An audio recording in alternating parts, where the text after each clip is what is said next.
All right, guys, here we go. We're diving right in this time. We have something really special for you tonight. This is going to be crazy, crazy fun. Episode 5, those movie guys, the little show that was never meant to be, and somehow we're on a 5th episode. We have an amazing guest with us tonight. We're going to have a hell of a lot of fun. As we chat, guys, of course, we're going to be talking with our guests, but please feel free to chat amongst yourselves in the chat room.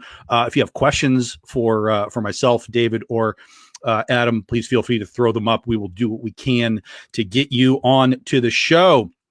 So like I said, we're just going to dive right in. Guys, I'm back. It's me. It's Tom. We are really going to have a good time tonight. We're going back to our roots. It's all of 5 weeks old, but we're going back to our roots already. Jason Goes to Hell, of course, was the primary focus of our first episode way back on Halloween night, as well as the Friday the 13th franchise in general. With me, as always, is Jim E. Noble. What's up, dude? Hello, hello. Mr. Noble is here. Third wheel, David Fought is here. Hey guys. What's happening? And tonight, guys, like I said, we're going back to our roots, but we're leveling up the playing field. We are bringing in our first ever guest on the show, and not just any guest, but the actual real life director of Jason Goes to Hell, of course, Secret Santa, most recently as well. We'll talk about that too. But with no further ado, here for you all, we have Mr. Adam Marcus hanging out with us tonight, live from the West Coast. How are you, sir? I am fantastic. How you guys doing tonight? Excellent. Good. Excellent. Good. Again, we talked in the green room a little bit prior, but thank you honestly for doing this. This is big fun. My pleasure. I've bounced around to a few horror shows over the last few years. As I write comics, so I take my horror comics out to horror shows. It's always fun to meet the folks that do these movies, whether it's the actors or the producers or the directors, or at least it's usually fun. Not always. But from all of the experience that I've had with you, which is purely commentary and just listening to your interviews and so on, you sound like you are a completely engaged person, not just within your own products, but within the horror community as a whole. And I find that to be really fascinating how deep you have gone in a lot of things. For those that don't know, I'm just going to let Adam talk about himself for a second and give us the official, who is Adam Marcus and what are you up to? Wow. Okay. That's a big one to start with. Look, I'm most infamously the writer director of Jason Goes to Hell, The Final Friday. But look, I was a kid who loved movies and was involved in the theater. My whole family was in the arts. My uncle Joe Ellison wrote, directed, and produced Don't Go in the House, the kind of classic #81 the Firebug movie. And then my uncle Ned Eisenberg is one of the stars of The Burning, plays Eddie in The Burning. So there's definitely horror street cred in the family. I was best friends with this kid, Noel Cunningham, from the time I was 7 years old. And he's the son of Sean S. Cunningham. And so I was always underfoot. From the time I was about 9 years old was really when I got very focused in filmmaking. And I mean, everybody in my generation, it's the same thing. We saw, the rebel ship being chased by the Empire. And we just went, I want to do that. And I literally said that when I was 9 years old. My dad thought I wanted to be an astronaut. And I was like, no. No, he wants to be a stormtrooper. Those things. I want to do that. So I couldn't get enough about film. And I started reading books from 9 years old on. Anything to get my hands on about the film industry. And my mom was a story editor for Rod Serling when I was a baby. My grandmother dated Ira Levin famously. So, I mean, like, there was all of this kind of amazing stuff around us. You had 6 degrees of Hollywood happening like immediately. But what's incredible is on the East Coast, because I lived in Westport, Connecticut. That's where I grew up. Wow. And Westport, right up the street is Paul Newman, and 2 blocks over is Martha Stewart. And, it was, Neil Simon is around the corner. It was that kind of craziness. So I started my own theater company when I was 15. I ran that from 15 to 21. I paid my way through NYU off of theater, which is shocking. That I was able to actually pull that nonsense off. But I did over 80 productions in those few years, and it paid my way through school. I won Best Picture at NYU, and I got 2 job offers, one to write for season 2 of Twin Peaks, and the other offer was from Sean Cunningham, who had moved to LA. And he said, look, I saw your student film. If you come out here, quote unquote, and be my bitch for a year, I'll give you your shot. Yeah. So I got to LA. I had $300 in my pocket. I had paid off all my student loans. Everything was done, but I had $300 in my pocket. I just turned 21, literally just turned 21 when I got here. And I had no driver's license because I'd been living in New York for 4 years. Because who the hell needed a driver? I didn't want to carry insurance. Why would I do that? So I get to LA, no driver's license, at $300. I was pretty much screwed because I bought a VW Bug, a 1963 canary yellow VW Bug. It's the same car that Kevin Bacon drives in Footloose. It's the only reason I bought the piece of shit. And because if I had thought for a moment that I was going to have to live in this car, I would have bought anything other than a VW Bug. And there I am living the VW Bug. It was not good. It was not good. I immediately got to the task of I had met this guy in college, Dean Laurie, who's an incredible writer. He had written a script that I fell in love with. We started workshopping it. We would do readings and kind of break this thing apart. And I had this project called Johnny Zombie. And I was going to make that as my first feature. That was my film. So I went about trying to get people to get excited about it. And I got Roger Corman's company interested in it.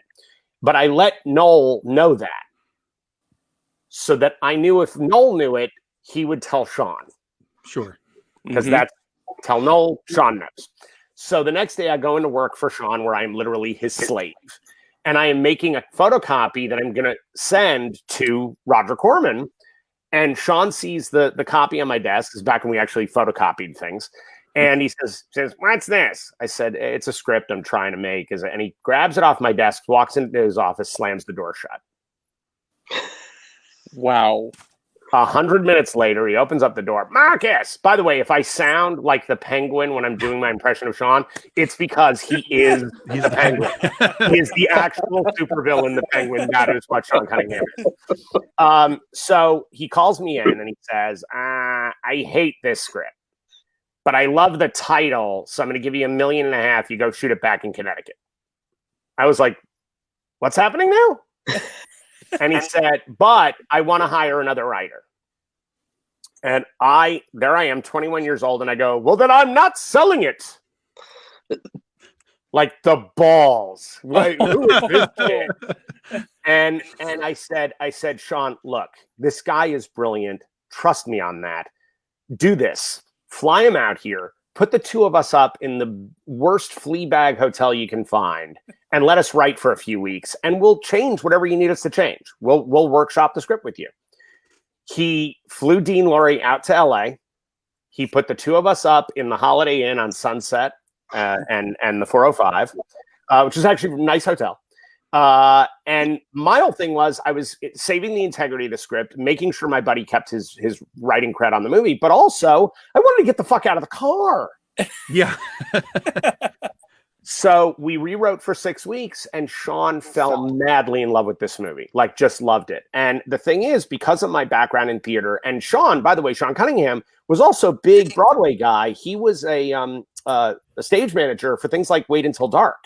He did the national touring company Wait Until Dark. So Sean had that cred as well. Well, we had these incredible casting directors out in New York. This guy, Barry Moss and David Giella. These guys cast the entirety of The Cosby Show. I know, too soon, but The Cosby Show. But they also cast like Stephen Sondheim shows. Like they did like amazing stuff. So I said, look, nobody in Hollywood reads. So why don't we read the script for them? And Sean was like, that might work. I said, we just ask executives to come in and we'll have a full cast to do staged readings of these pieces. So our first reading of Johnny Zombie, this is no joke. Our first reading, I had George Hearn, who had won a Tony Award for Sweeney Todd on Broadway. I had Charlotte Rae, the woman from The Facts of Life, who was also a Sondheim favorite. And playing Johnny was Dean and My Next Door Neighbor for 3 years at NYU, Adam Sandler. Whoa. Wow. Crazy. And we got into a bidding war between New Line and Disney. And I begged Sean, I'm like, Sean, sell it to New Line. New Line's the right place. Please sell it to New Line. Yeah, New Line wanted to make it for about $3 million. Disney wanted to make it for $8 million. Guess who won? I love money. So we ended up going with Disney. There was no way I was going to make that movie. They were never going to let a 22-year-old at that point direct this movie. So Sean was making a ton of money. I was getting an associate producer credit at 22 on a Disney movie. That's awesome. I turned to Sean. I said, dude, you owe me a movie. Like, what's the movie? And he says, well, New Line's buying Jason. Oh. They're buying Jason Voorhees. If you can figure out a way to get that fucking hockey mask out of the movie, I'll let you write and direct it. Oh. Now, this is the thing. My 22-year-old filmmaker brain is like, woohoo, right? That's a greenlit movie, done. And then I'm like, wait a minute. The side of me that loves the franchise is like, get rid of the fucking hockey mask, huh? And now, here's the thing. And I know you guys will get to this question, so I might as well cut it off at the pass. Okay. I know that there are several videos online of Sean at conventions calling me a fucking liar when it comes to that very point. He literally says, that's a fucking lie. Then he backtracks. Because he knows it's not a lie and he doesn't want me to sue him. So what happened was, now I just want you to think. So he calls me a liar. So here's the deal on this lie. Okay, I am 22 years old. I'm standing in front of Sean S. Cunningham, the creator of the Friday the 13th franchise and the House franchise at that point. So he had two very successful franchises, not to mention, masterpieces like Deep Star 6. And A Stranger is Watching and Spring Break. By the way, Spring Break was the first movie I apprenticed edited on when I was 13. Which is the most inappropriate movie for a 13-year-old to be working on. Like, it's unbelievable. I always say that I walked into the editing room a boy and came out a man. So here's the thing. I'm 22. I'm standing in front of this, kind of horror legend. The producer of Last House on the Left. And according to him, I say to him, listen, Cunningham, you're going to take that hockey mask out of the movie. You see, the kids don't like the hockey mask. They're all over the hockey mask. They're done with that. And that's the way it's going to be, buddy. And I don't care if you're Sean S. Cunningham. I'm Adam Marcus. Fuck yourself. That's Sean's version of the conversation. Yeah. Right? My version is I was told, take the fucking hockey mask out of the movie. And I went, yay, I get to work. I'm going to do what I'm told to do. Right. Now, in one scenario, I am the most powerful 22-year-old to ever walk the earth. And Sean Cunningham is a eunuch before me. Or I was being a responsible filmmaker trying to get my first movie made, and Sean is the fucking liar. So I'll take either scenario. I will take either one. Either I am Zeus made human, or I did what I was supposed to do, and Sean's been lying about it ever since. So that covers that. Here's the thing. I went about doing this, and I realized pretty quickly why Sean wanted me to do this, and there was a reason. And I empathize with Sean over this. When I was working for Sean as his assistant, Sean had these movies. He had a movie that he had written for Sean Penn that he wanted to direct, okay, about carnival performers. And it was not a horror film. It was a drama about a guy who had no legs. He had a musical that he wanted to make, that he was desperate to make. Sean had real dreams of creating movies that were outside the genre, because here's the thing: Sean doesn't love the genre. He loves the money from the genre. He is not a fan of horror, and he is definitely not a fan of horror audiences. Quote unquote, those fucking idiots. Okay, so wow, this is not a guy who loves the fans. He's full of shit.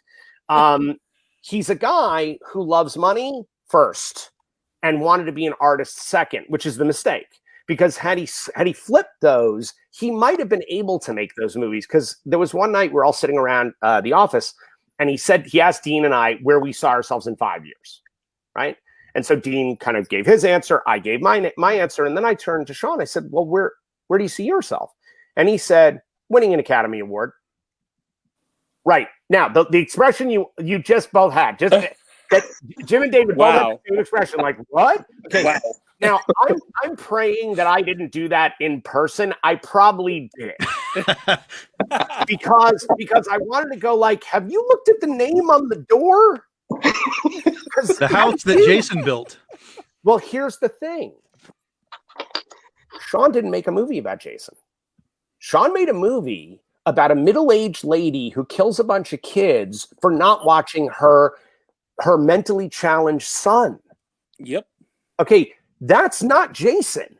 And when Paramount came to Sean to get him to make Friday the 13th Part 2, because of course this guy's got to make the sequel, right? The minute they go to get him to make the sequel, Sean goes, "Great, I got 10 ideas, it'd be great." And they said, "Yeah, we really would like it to be about that Jason character." And he went, "The kid who died in the lake in the 50s? What? Fine." So that's kind of, in a way, that's kind of similar to like Halloween, when they were like, "Hey, let's do another Halloween. How do we kind of finagle this?" Here's the be a thing. Sean Cunningham never met an idea that John Carpenter had that he didn't want to steal. So John Carpenter wanted to make movies about Halloween, not about Michael Myers. Right. Sean wanted to make movies about the unluckiest day of the year. That's his whole concept. Sure. So now they make this, by the way, then they put a sack on Jason's head, and Sean goes, what is he? He's the Elephant Man is the killer? This is the stupidest shit I ever saw. Then in part 3, they give him a hockey mask. He's like, "Oh, I thought the sack was fucking stupid." But here's the thing. He didn't make any of those movies. His wife cut the second movie and did a masterful job. His wife, Susan Cunningham, was like a second mother to me. She was one of the kindest, most lovely people I've ever known, truly. And his protege, Steve Miner, directed 2 and 3, but Sean had nothing to do. He just got checks. Every time they made one, he got a check. That's the way it worked. And he made money. But my film is the second Friday the 13th film he ever made.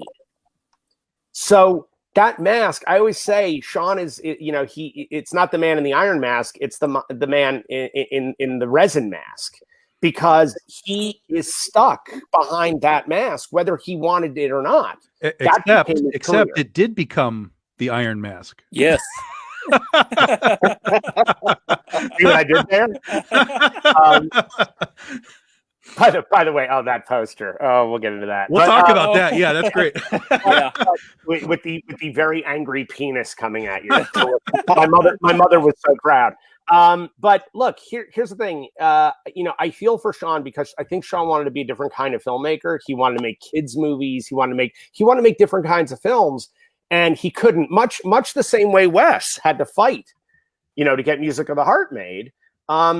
These guys are storytellers, and you look at John Carpenter's work. Starman is one of his best films. It's an extraordinary movie. Yep. It's not a horror film. It's nothing like a horror film. He made a romantic science fiction movie. Like we all get trapped in boxes. I understand that. The problem is Sean's anger about that box got worse and worse over the years, until now, when he can't really shoot anything anymore. So now he goes to conventions signing hockey masks. It's literally what Sean does. I mean, it's like this. It has an almost Dostoevsky kind of feeling to his life, where now he is toiling in the very factory he once made others toil in. It's kind of wild. Wow. Yeah, signing hockey masks. That's the irony of the whole thing is, hey, let's get rid of that damn thing. But every time he's at a show, 1,000 hockey masks come his way. Damn. Wow. By the way, here's the thing. I made one Jason movie. I am still Adam, Jason Goes to Hell, Marcus. Right. You know what?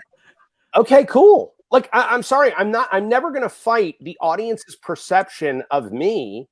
If I want to change that, that's on me to change it. But quite frankly, I love the audience. I love the horror audience. Like that's me. I'm part of that audience. Why would I denigrate or push those folks away who are honestly, and this is no joke, because look, guys, I've made comedies, I've made thrillers, I've run the gamut. The horror audience is the single best audience there is. That's not pandering. That's just the truth. They are loyal. They are also rabid. Their hatred can keep something alive as much as their love. People talk about Jason Goes to Hell because there's a lot of people who wish me ass cancer. That's true. By the way, that's the true thing. I've had 3 separate people wish me ass cancer. That's a very specific form of cancer. So, right. Do you think? Let's take the assumption that Sean S. Cunningham was lying, and he did want you to get rid of the hockey mask. All right, I'll go whichever one you want. Do you think that? Well, a couple of things here. Do you think that sort of train of thought came because he wanted to pass the buck for the failings, quote unquote, of the movie, and he was like, "Well, that was Adam's idea to get rid of." Yeah, 100%.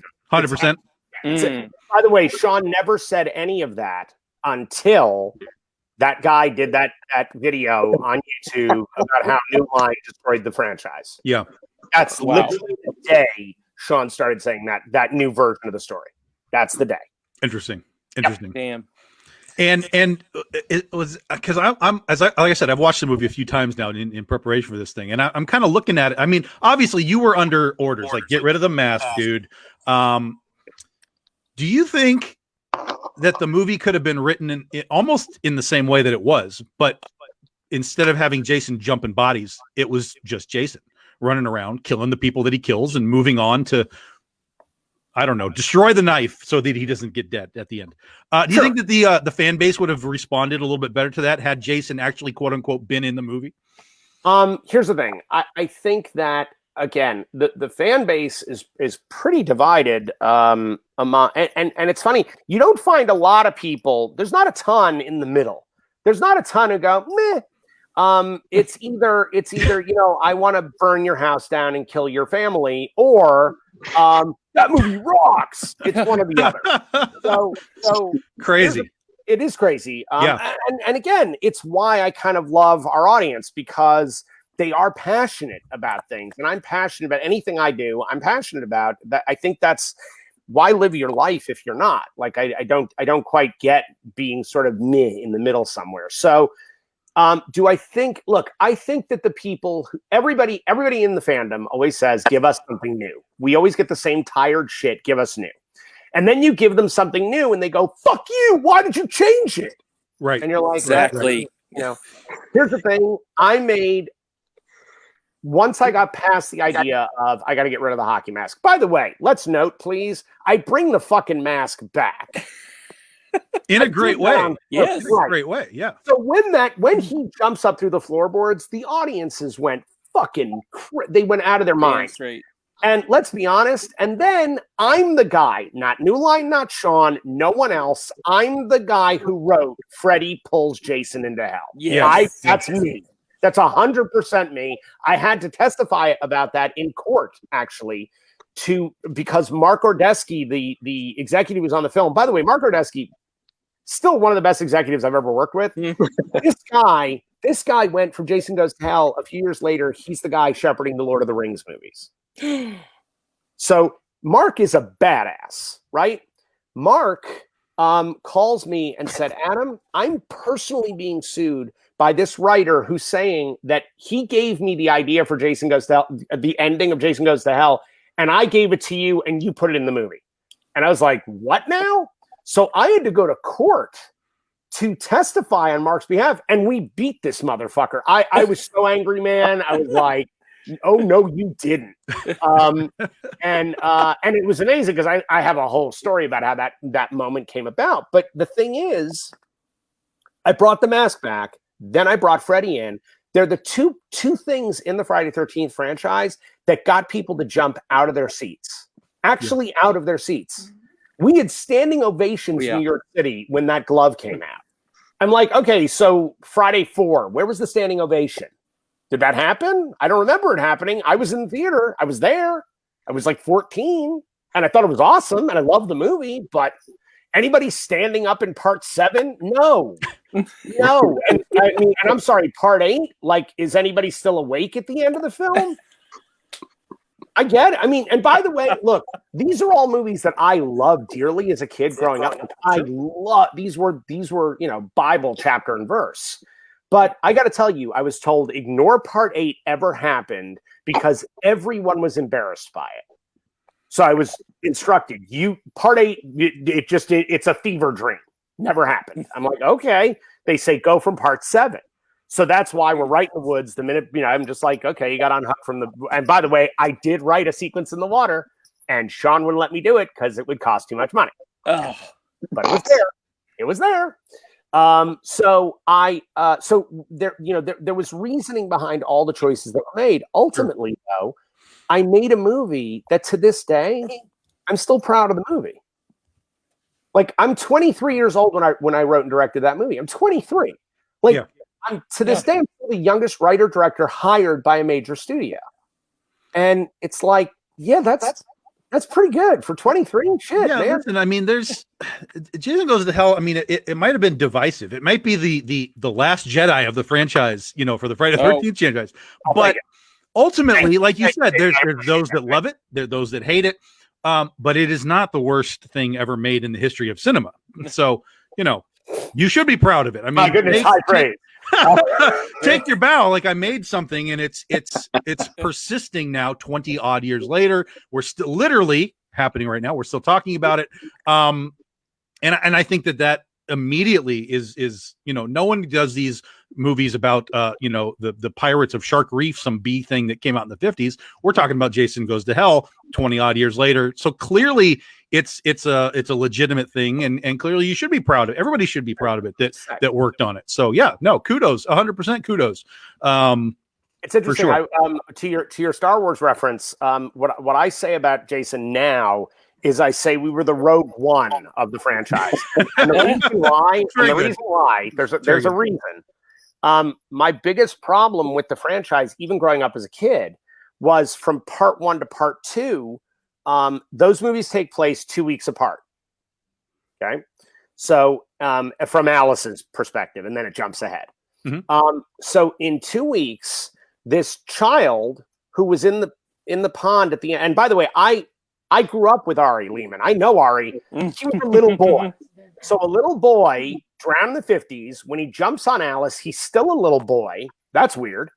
And then 2 weeks later, he's gained 140 pounds, has found clothes that fit him, has obviously learned how to drive. He's learned how to read because the only way you could find anybody back then was the Yellow Pages.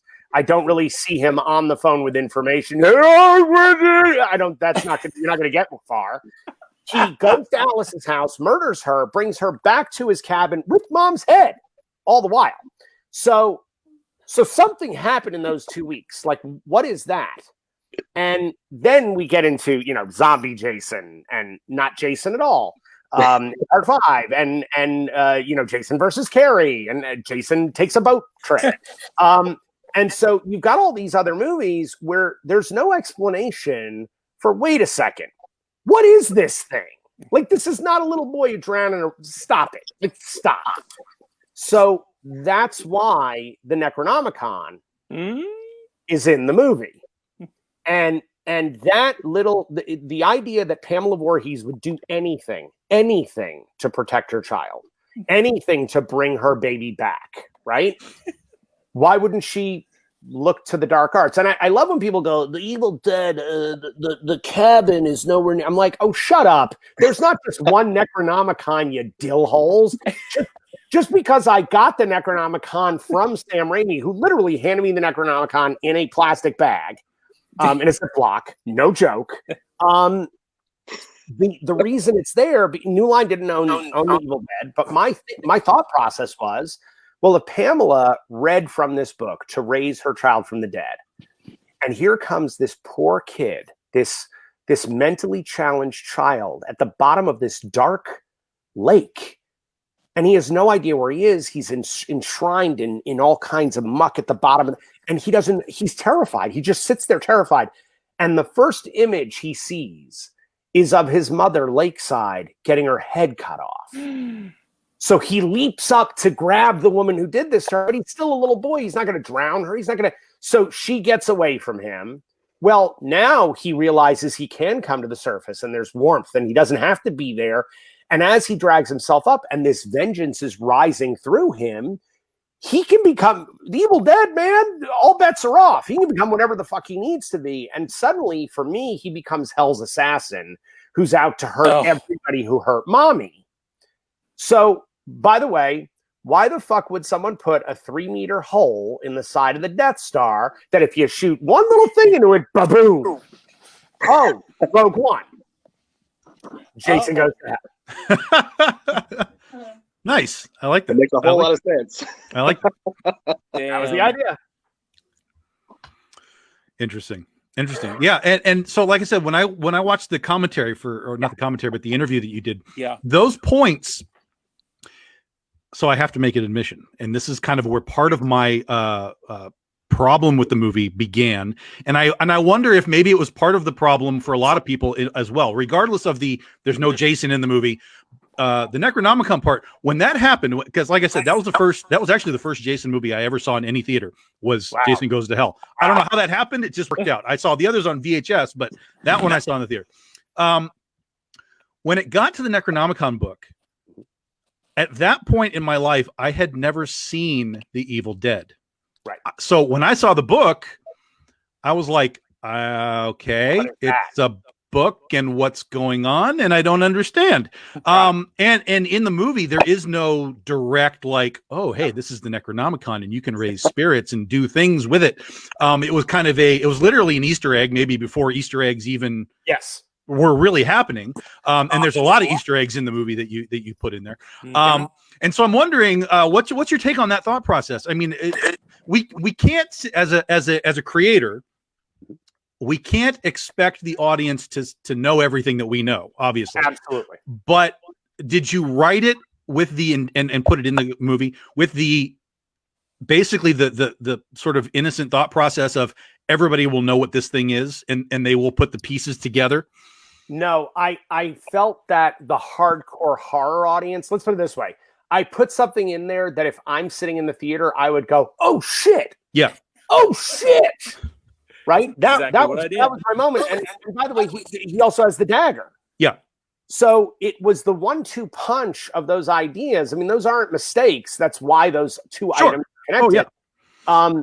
That's why I did it. And again, New Line didn't own the rights to Evil Dead, so I can't go around going, the Necronomicon Ex Mortis brought the evil. I can't do any of that shit. I would have loved to. I can't. So, look, the only reason I can use Freddy at the end of the movie with the laugh and everything else is because New Line owned Freddy outright. Right. But I could reference stuff and be cheeky and cute, which again, you're right. It was not happening up until that point. That was, you would once in a while see Stephen King make a cameo in a movie, or Steven Spielberg in the end of Blues Brothers. Like you would see like those little moments, like fun sort of fan things. But for me, it was like, okay, my mind officially got blown. The episode of Scooby-Doo where they met Batman and Robin, because I went, and I was like 10, 12. I was like, oh my God, Batman knows Scooby-Doo. Scooby-Doo knows Batman. Holy shit. And then 2 weeks after that, the Harlem Globetrotters met Scooby-Doo. I was like, Scooby-Doo knows everybody. Okay. So here's the thing. I felt one of the things that I know all horror people hate about horror movies. And it's, that Geico commercial where all the kids are like, let's hide behind the chainsaws. Okay. we hate that people in horror movies act as though they've never seen a horror movie. So my thought was, wait a minute. What if all the horror movies we all love all happen in the same universe? So they haven't seen those movies. They don't know any of that lore. That's not their world. And I wanted a universe where Leatherface, where Ash, where Freddy, Jason, where all of them could live inside that universe. Because to me, you know, Godzilla versus Kong, that's the shit. Like, I want to see, though, when these franchises get tired, and guys, let's be honest. Look, here's the other thing. For fuck's sake, I made the 9th movie. It's the 9th movie. And I love that people are like, God, it's been a long time since part 8. I'm like, oh my, a long time. It was a few years, you maniacs. I mean, you know, back then you had to wait 3 years for Meryl Streep to do another movie, for goodness sake. But us, we got 8 movies in 9 years, and we're like, what the fuck? What's taking so long? I mean, oh my God, it's not a fucking television show, kids. And so there's something to this idea of crafting a universe, a horror universe, where all of these characters can come together so that when these franchises do get stale, and boy, do they. Like, honestly, I love how people are like, I can't wait for another Friday the 13th movie. I can.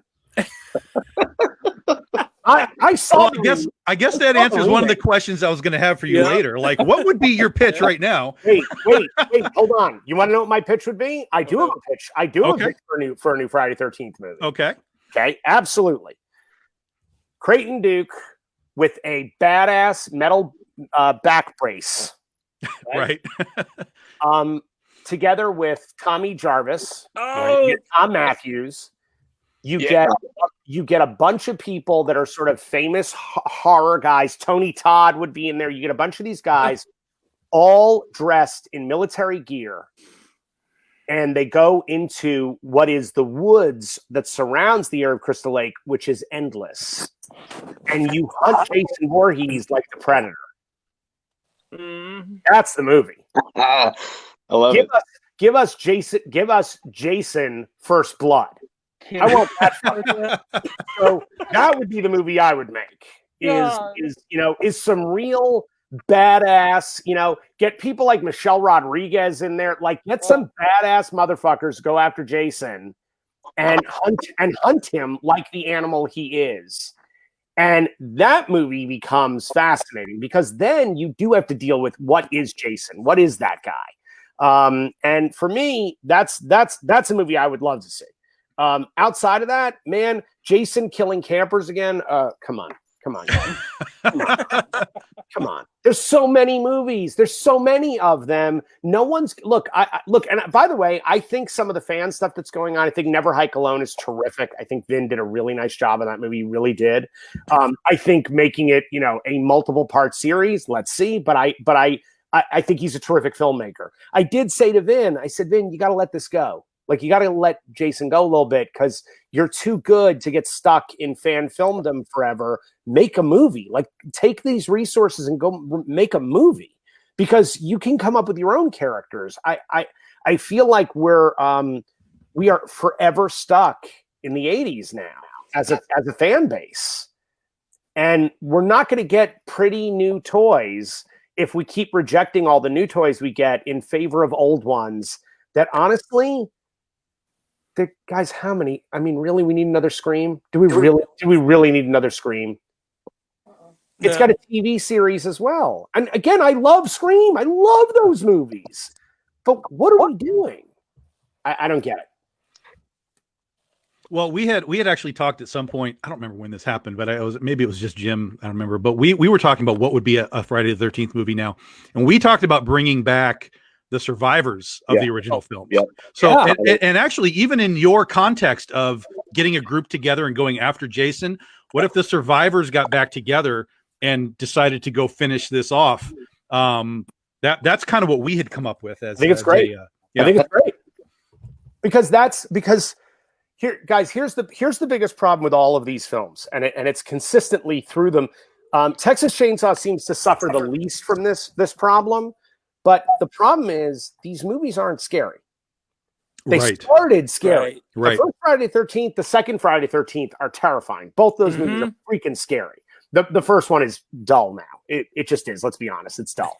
The second one is balls out scary. Okay. And the first Nightmare on Elm Street, guys, I mean, I remember people hiding behind seats, not wanting to see the screen. Okay. The first Scream was legitimately scary. That first 9 minutes, that's like the best short film ever made. Right? The first Halloween is still scary. All of these movies were scary because the shark was in the water and you didn't know the fucking shark. You didn't know about the shark. Right. Shark. Oh. You care. Look, the reason Jaws works, and it works to this day, is because you love Chief Brody, you love Quint, you love the Chief's family. You even dig the mayor. Like, he's such a dick. You're like, I can't wait for something bad to happen to this guy, but I know who he is. Here's the thing, guys. The minute that you're cheering the bad guy, that's not a horror movie anymore. It changes totally changes everything. Yeah. I totally agree. Yep. Yeah. So I think Jason is, to a large extent, become that now. So we're waiting. When is he going to slice someone up? No, man. The whole idea is you have to love the character so much you don't want them to die. It's why I think Part 6 is so good. I think Part 6 is a really terrific movie because Tom McLaughlin did such a beautiful job on hiring those actors. Like, he did such a great job. And the fact that Horshack is the first one to get killed in that first 5 minutes, and everybody loves Horshack. Like, who doesn't love that dude, right? You're like, Ron Perlman, of course, I love that guy. And him dying, you were like, no, you killed Horshack? That's awesome. So, yeah. Anyway, I'm sorry. So, no, that's fine. No, do you think that the slasher the slasher genre, is it dead at this point? No. Okay. No. I think that if people could really get their head around the idea of what is it that made those movies so good?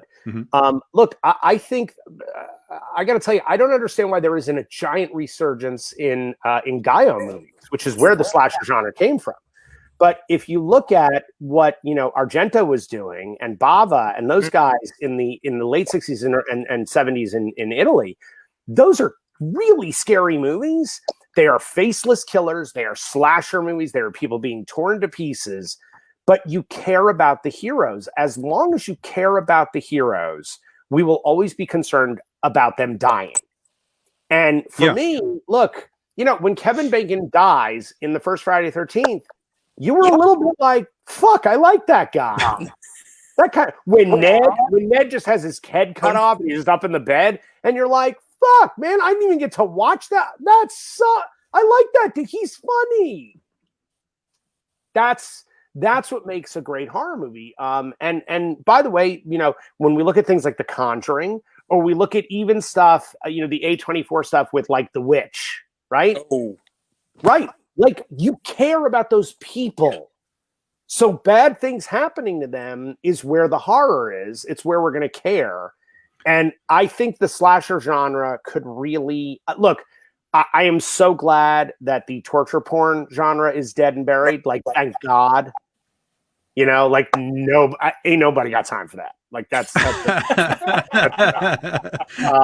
because honestly, that sinks us down to the level that the Christian right wants us to be. Like, look at those devil worshippers. Yeah, I get it. Like, that's gross.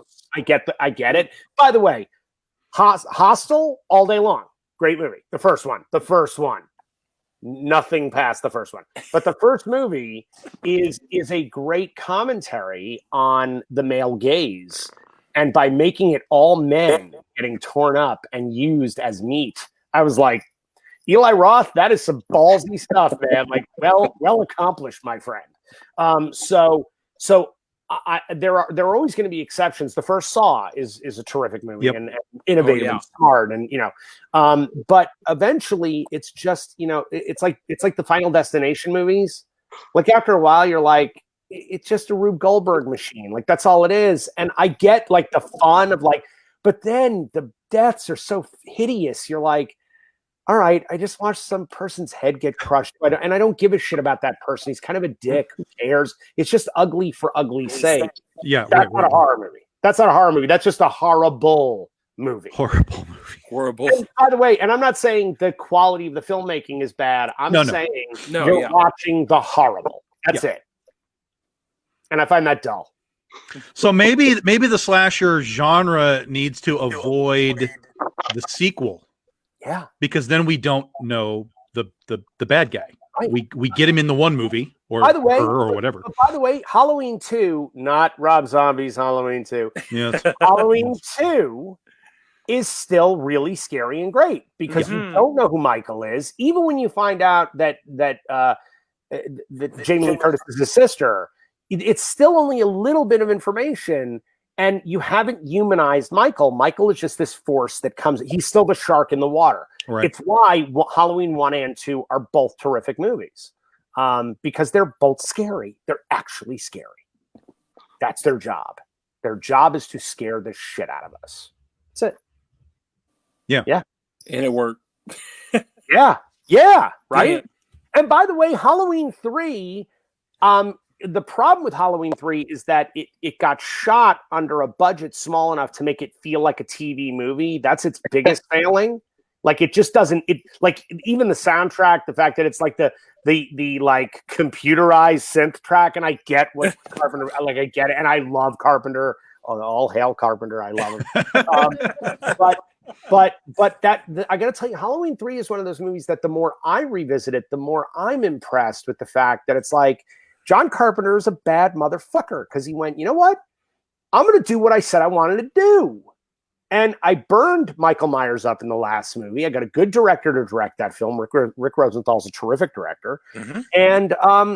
And I went back to my idea about these movies. So much so, I put Halloween 1 on a television in the movie, fuckers. So like, you can't even say they're connected. Like this is so separated now.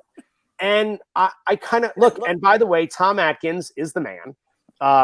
Anytime you can put him in anything, he's the man. Impress me. And here's a guy who has an ending. That the ending of Halloween 3, for my money, one of the greatest endings of a horror movie ever. Full stop. Yeah. It's a great ending. And I'm sorry, that's how you leave the theater. You leave the theater shaken. You know, you watch the end of Carrie and that incredible moment that De Palma created with Carrie White grabbing Sue Snell's arm, which, by the way, of course, Sean Cunningham stole it for the end of Friday the 13th. It's the same fucking ending. Same thing. He has no problem stealing from Brian De Palma either, guys. This is a this is a genre that lives on our final scares, on our big moments, and much the same way that's why I had the glove at the end of Jason Goes to Hell, because it was like, here's some shit that I know the fanboy in me just wet himself the minute I shot that glove coming down. I was like, that's it. Like, every guy is gonna like come in their pants. We're done. and I mean, while I had no idea what the hell else was going on in your movie, I did understand that finale. I did go like, holy shit, that's a thing. And then, we all crapped our pants and we're like, when does this movie happen? When does the Freddy versus You Jason only have to happen? wait 10 years. I know, right? Only a decade later. 10 years.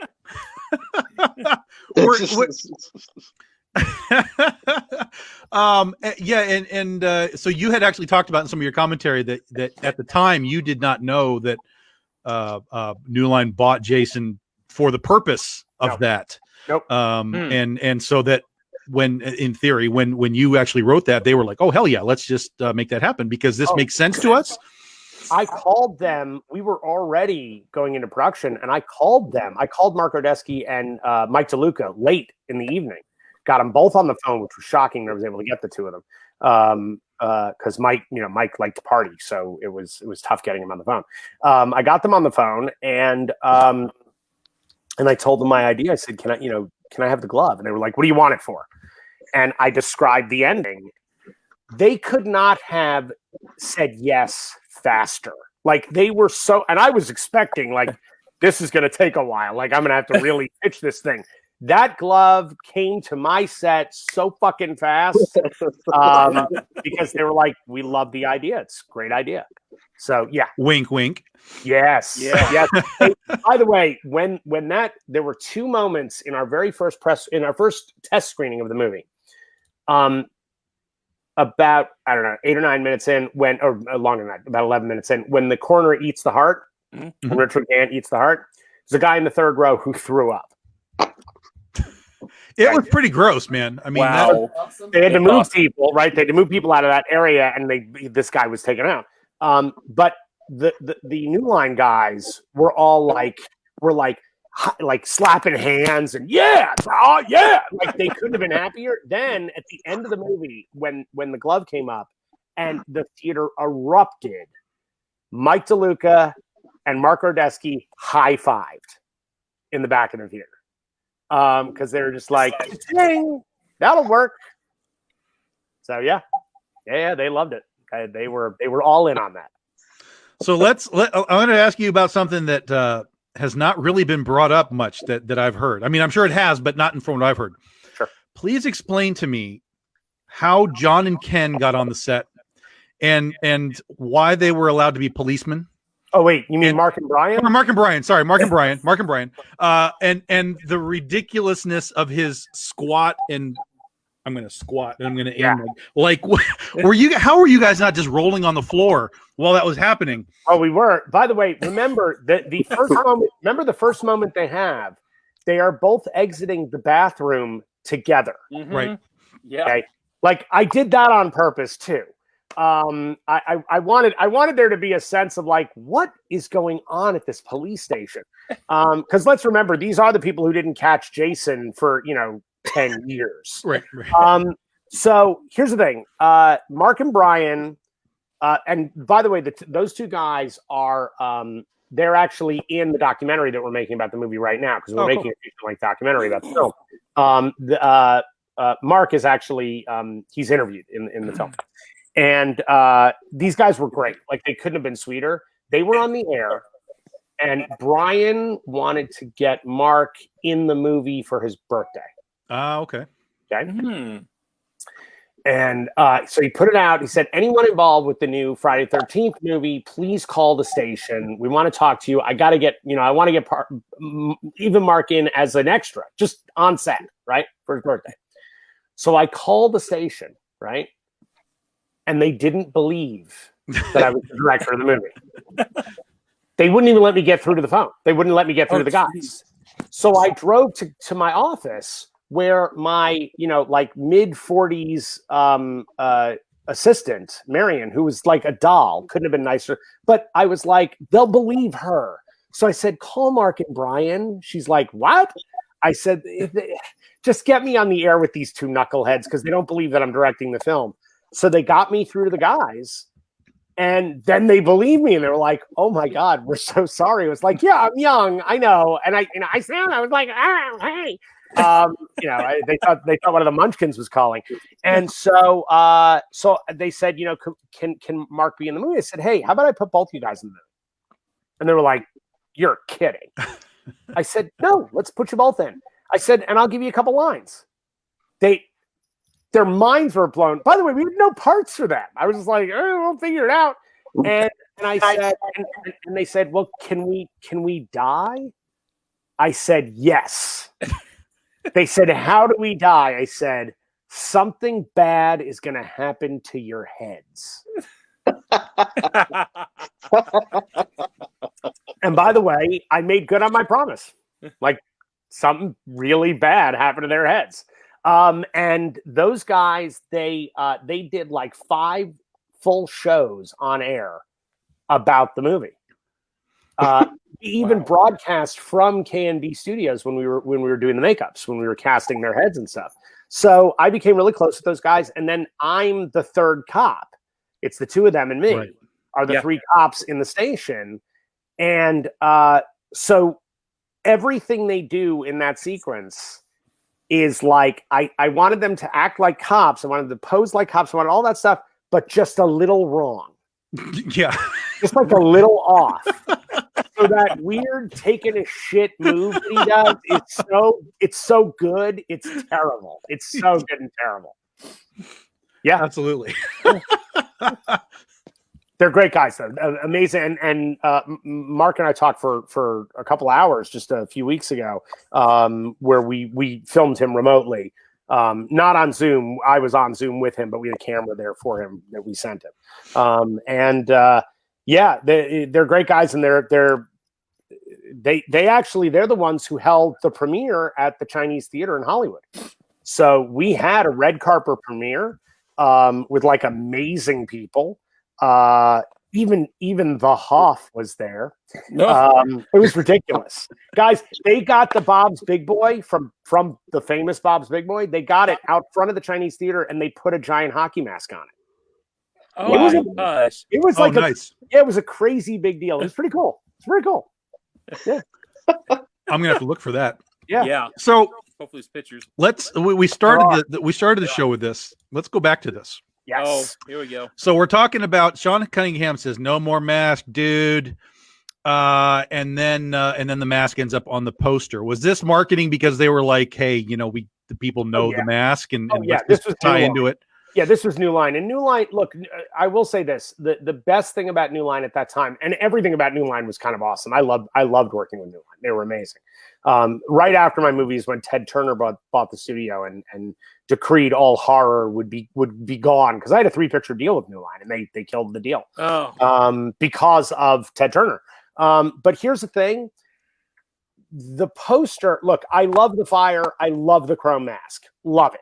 Everything about that's great. The ridiculous giant tentacle porn penis. First off, K&B was so pissed off because they didn't make that. And they were like, why the fuck would they not come to us and ask us to sculpt the monster? Like, we created the monster. What the hell? Right. There's no snake monster in the movie. No. No. And that looks nothing like anything. Literally, it looks like a very angry penis. It just does. And by the way, I have that penis hanging in my house. I don't have any fucking choice about it. I love that the tagline is "Evil has finally found a home." And when Dean Lorry came into my house and saw it up on the wall, he went, "Oh, and apparently it's your house." It's your house. Yeah. It's at Adam's house. So, yeah. Yep. So do you know why it turned chrome versus being like the white? Because it looked really cool. Okay. Just a cool thing. And honestly, I think it was New Line sort of fuck you to Paramount. Because here's the thing. New Line bought Jason. But nothing Right. else. Well, they bought everything in the first movie. So you could okay. say Pamela, you could say Pamela, you could say Crystal Lake. That's the stuff in the first movie you could talk about. And the character of Jason with hockey mask, you could have, that's it. So originally it was supposed to be Stephen Freeman. It was Tommy. Right. The hero of the movie was Tommy. Ugh. And the whole idea was that he by killing Jason, he had done everything that, like, he was like a high schooler who peaks in senior year. He was Al Bundy. Yes. It's Yeah. So here's this guy who has nothing left, and he's got this baby he doesn't even know about. Like, I wanted to make it about that guy, and they went, nope, can't have him. I Interesting. was like, why? Like, I'm making a sequel to Friday the 13th. So again, the part that the audience doesn't know is the number of, like, I'm playing this game of hopscotch where a lot of the squares are on fire. So I can't jump into those while trying to navigate making a movie. It wasn't easy. And did you get any flack about the crate in the basement or any of the other Easter egg stuff that you put in? No, I've never. By the way, I never get crap about any of the Easter eggs. The only thing that people give me crap about is the Necronomicon, because Jason's not a fucking Deadite. Well, you know what? That's not canon. I love when someone says that's not canon.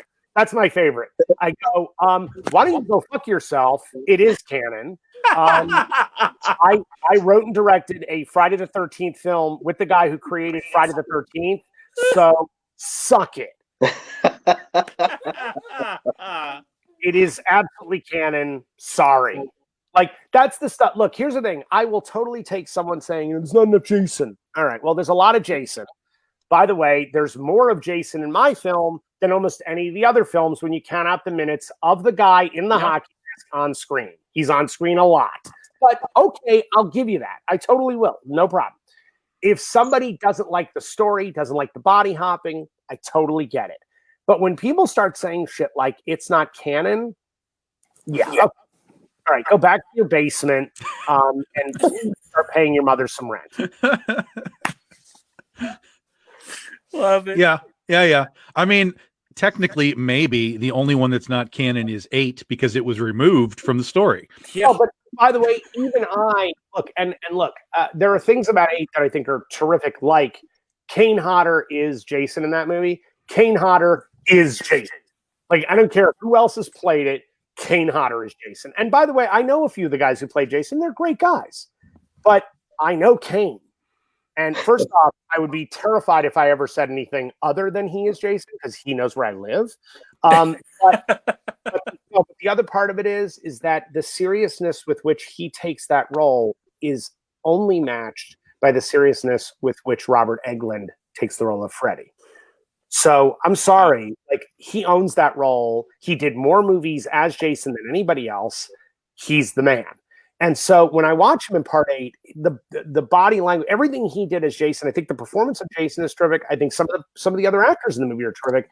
I think it's a misguided story only because there are logic jumps that, and again, this is coming from the guy who made Jason Goes to Hell. Okay. But I can tell you what my logic is every step of the way. I dare anyone on part 8 to tell me, so how did Jason get to the boat? How's it connected to the Atlantic Ocean? Yeah. And really? So there are things that are just logistical problems that nobody ever worked out. They just went, get him to New York.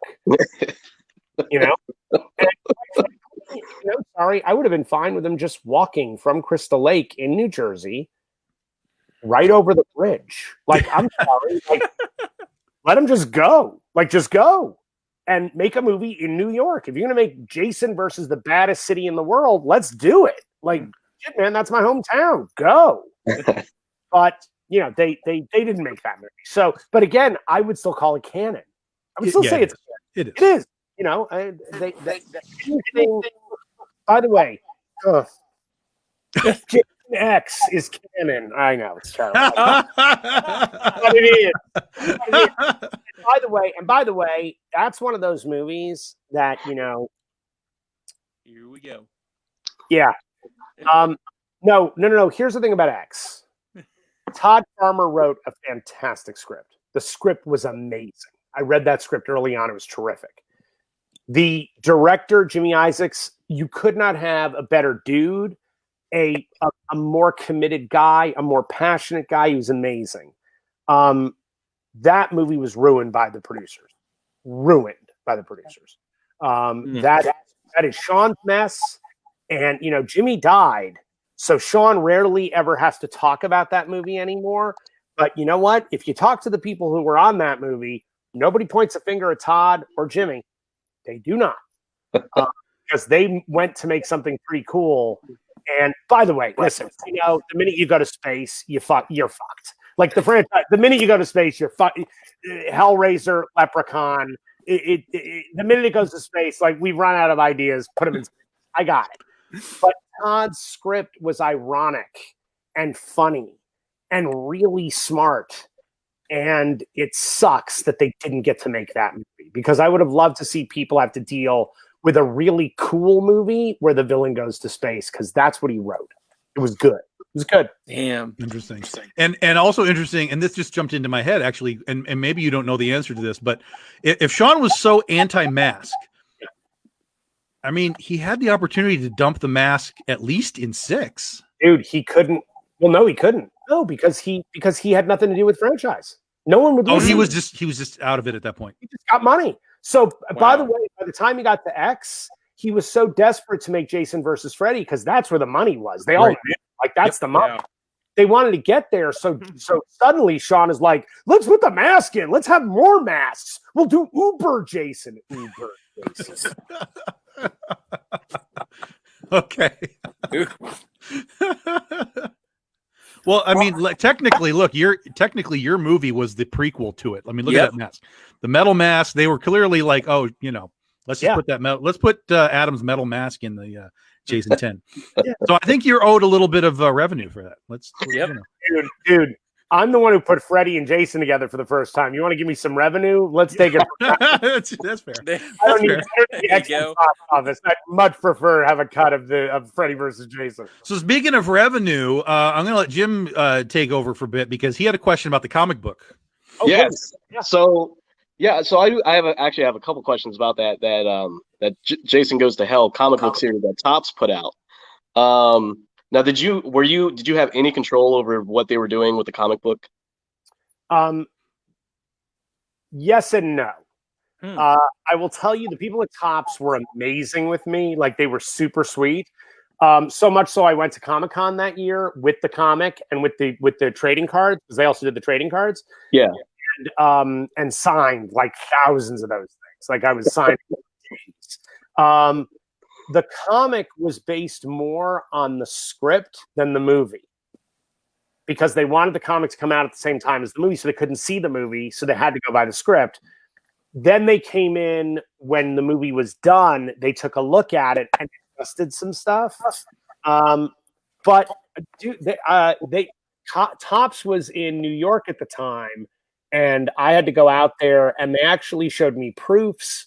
I saw everything before it got colored and inked. No, they were really cool, man. Like, Topps was cool. They were great.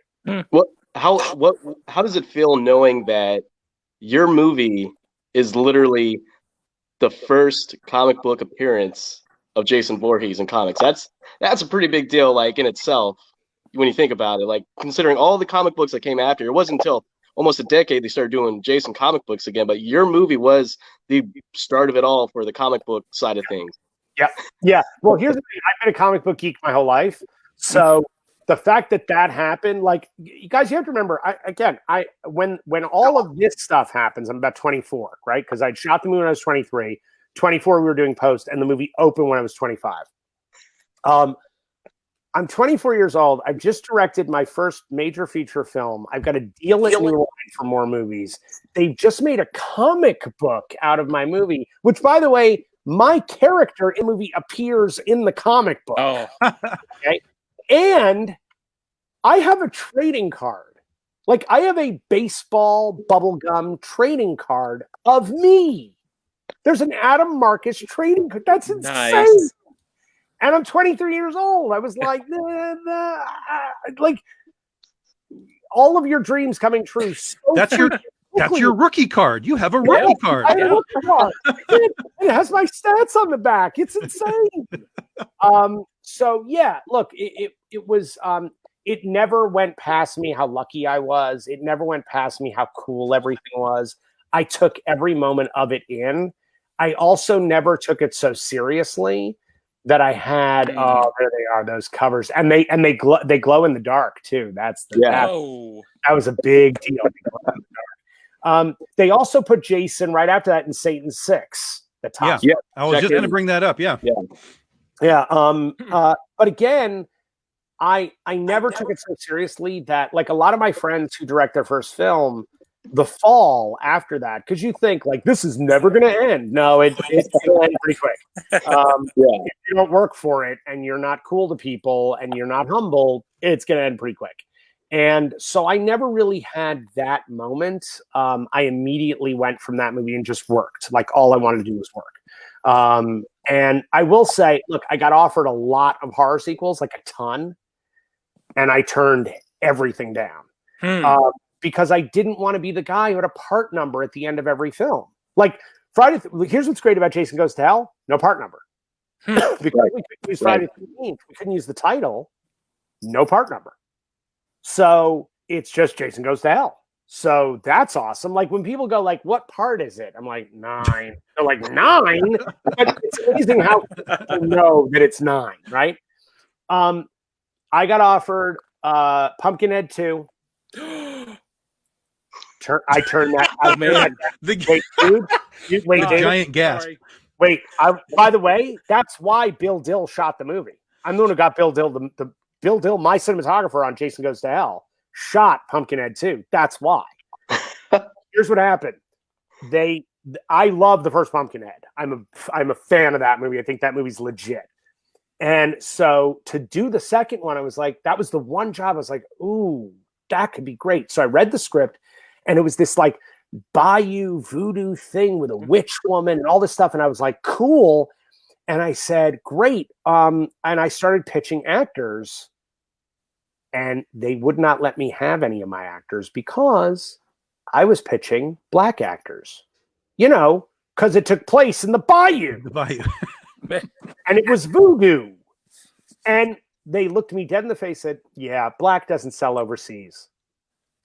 And I went, no. Man. I said, then I'm not going to make this movie. I won't direct this movie. No way.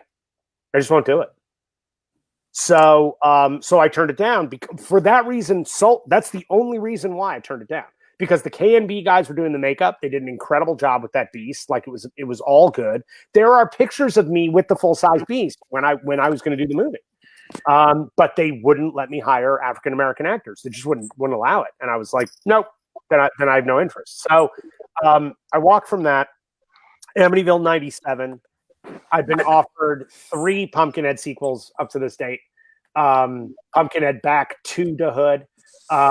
No way. No. Swear to God. No way. That was the name of it? Back to the Hood. Just like Leprechaun. Yes. Oh. So I got offered a lot of these things, and I immediately was like, no, man, I'm gonna zig when everybody expects me to zag.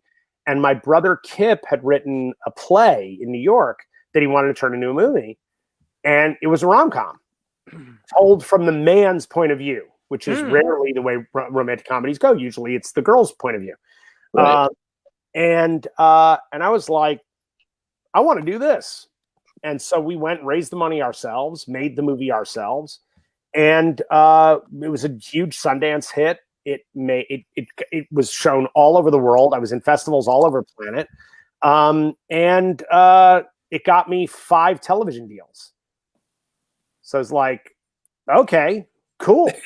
Like, great, I'll do that. So I've never put myself in the box. Here's the thing.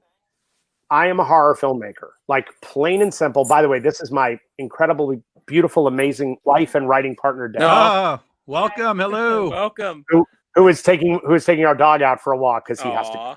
Aw. Thank you. But here's the thing. I love the horror genre. Like I love it.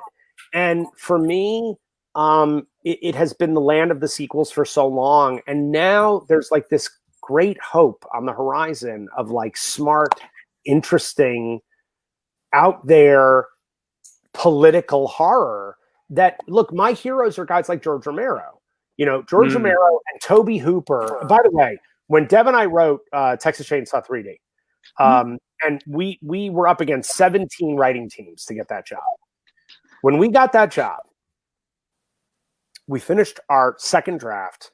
Toby called us at home and said,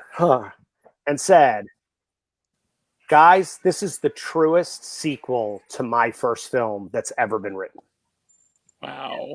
I turned to Deb, I'm like tears running down my face, and I turned to Deb, I said, you can just put me in a box. Like, I'm done. We're like life goals. We're good. I'm good. But here's the thing. Those guys, they made movies that were horror movies that were about much bigger things. They were making about stories that they couldn't tell. Look, nobody made movies about the Vietnam War until the late 70s because America wasn't ready for it. The only thing close to it was MASH, which was about the Korean War, but of course it was about Vietnam. Here's the thing. Night of the Living Dead is about the Vietnam War. It's also about the civil rights movement. Yep. Ben's death at the end of Night of the Living Dead is one of the loudest political things ever put on film. But because you're watching a zombie movie, you don't realize you just got served a full plate of vegetables because it tastes like ice cream. The Texas Chainsaw Massacre, the first one, is about Vietnam. It's absolutely what that movie's about. So here were these guys who were and please, The Exorcist, it's about the breakdown of the American family. Let's all remember, Reagan overhears her mother and her father having an argument. Dad says he's not coming home for her birthday. She runs down the hall into her bedroom, flops on the bed, and that's when it starts. So he's making a movie in the early 70s about divorce rate in America and how it's going to destroy this new group of people. So there were filmmakers really saying something. You get to Halloween, okay, which, by the way, is one of my all-time favorites. It's incredible. Incredible film. You get to Halloween, all of that stops. John Carpenter is not telling you anything about anything political. He'll do that later with Escape from New York and They Live. He'll do that. But in that movie, he's like, no, this is about 3 babysitters who get fucking murdered. That's what this movie's about. That's it. That's what it is. This is the babysitter murders. Eventually, they came upon the title Halloween, geniuses that they all were. But there's a cutoff to when things stop being political for me, and they become sequels. It all becomes about money. For me, the horror genre is at its best, and it has its best teeth when it's about something deeper. And I want to make movies that entertain. First and foremost, entertainment is the top priority. But right under that is, can't we say something? Like, can't we please say something? Blend the message into it. Yeah, absolutely. Yeah. 100%. So that's why I'm back to the horror genre right now. Nice. So what of I don't know, we'll call it recent horror film. What's been your favorite, most recent horror genre film that you've really been like, hey, that was something? Well, I think, look, I mentioned Witch earlier, which I'm a huge fan of, because I think that film, again, he's talking about things and he's also talking about the madness of religion. And I think Eggers has an incredible voice. I think Lighthouse is remarkable as well. I think the guy's he's the real deal in that he doesn't give a fuck whether you like him or not. He's making the movie he wants to make. I also think what Jennifer Kent did with The Babadook was extraordinary. I think that movie, again, you're grabbing onto themes. And again, I understand people hating these movies. Like, I do get it, but these are movies that I do go, this is why horror fans can't have nice things. Because we have to start opening up the door to voices that are going to look, one, and you guys didn't bring it up. I'm bringing it up, but usually it's one of the top 5 questions, which is, okay, what the fuck was with that shaving scenes in Jason? What is that? Okay? Like, he's got to shave him and I'm like, no. You know what that scene is? That scene was there because I knew 20 years later you're going to ask me the question. It's there. I said, because here's the thing. I wanted my audience to be nervous that they're in the presence of a madman. Me. I'm the scariest guy there. And I don't want you to feel safe. I want you to worry. What the fuck is this guy going to show me? No. Yeah. And let's be honest. Think about our audience, right? Think about our audience of horror guys, right? In 1993, you have 2 guys kissing on camera. By the way, not just 2 guys, but a white guy who's naked and a black dude. Okay? Yep. I have just gotten to the core of the fears of 60% of my audience. I'm scaring the shit out of them right now. They're like, what the fuck am I watching?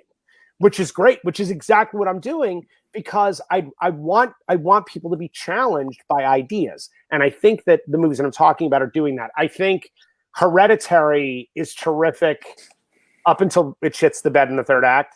Boy, does it. But I'm telling you, the first 2 acts of that movie, I think, are wow. And I just kept begging, please don't be a cult of Satan worshipers. Please don't be a cult of Satan worshipers. Like, you're so much smarter. And by the way, I'm all for cults of Satan worshipers. Rosemary's Baby all day long. But for me, he was making a movie about grief. And then he ripped off Exorcist 3 and Rosemary's Baby. And I'm like, man, you're making a movie about something. And for me, the end of that movie being Toni Collette, it's all in her fucking head and she's just slaughtered her own family. That's a horror movie. Like, that's Oh my God. I mean, her just standing there holding her son's head at the end of the movie, just standing there over the corpse of her burned husband. And she did it all. That's a movie. Yeah. That would rock me forever. And instead, it was like, oh, naked old people. So scary. So scary. So slaughtering your own family. That's a perfect segue, I think, to Secret Santa. Boom. Yep. Let's see what we did right there, guys. I saw that. Expertly crafted, my man. I actually just saw it last night. I wanted to make sure that I got to see it before we got on, so I watched it last night after we did our other show. To say it was not what I was expecting is to say the least. I don't know, Jim and David, did you get to see it? I tried looking for it, and the one that was available to rent was one that came out in 2015. No, fuck that movie. That's terrible. No. I rented it, saw half, and my internet went down. No. I know. So, Oh. like, I'm just gonna say fuck it and find it on DVD and buy it. I don't care. Yeah. Streaming is the I'm devil buying it. for sure. Streaming is the devil. I love my physical I media, loved it so there's that. far. But I watched it. Yeah. You know, the Blu-ray is beautiful, and there's a feature-length documentary about the making of the film that I am equally as proud of as the movie. It's really good. Blu-ray then. So the Blu-ray, I'll give you guys. Blu-ray. I'll give you the link. Excellent. Oh, Excellent. thank you. So it was a very different, like, I'm thinking Secret Santa, it's gonna, we're gonna have like Santa Claus is like in some way, shape, or form involved, this, that, and the other thing. But I'm like, no, this is like really weird. And it goes back to kind of what we were talking about, how you have to create a way for people to care about these characters, theoretically, before you start offing them. Otherwise, you're just offing people that don't matter. And what are you really getting from it? And you have such a complete, like, 360-degree level of character base, from older folks to younger folks to the cliche slut, who ends up not being cliche, by the way. No spoilers. Yeah. But it was really good. I mean, it was really, really intense. And especially since you don't really know what the hell is going on until you know what the hell is going on. And you're like, Damn. what is happening right now? This is really, really strange. And I really don't want to spoil it because I want people to go see it, and so I don't want to get into it. But I feel like to come up with this story of what it is, there's a story behind it. What is the story behind this story? Okay, so here's the essence of it. So what happened with this movie, and here's the thing, guys. Out of everything that I've actually shot, that I've directed, Secret Santa is the thing I am without a doubt the most proud of. It is the thing that up till this point, and simply because I've learned so much from all the other films that I've made, that it contributes to what this movie is. But also, this movie is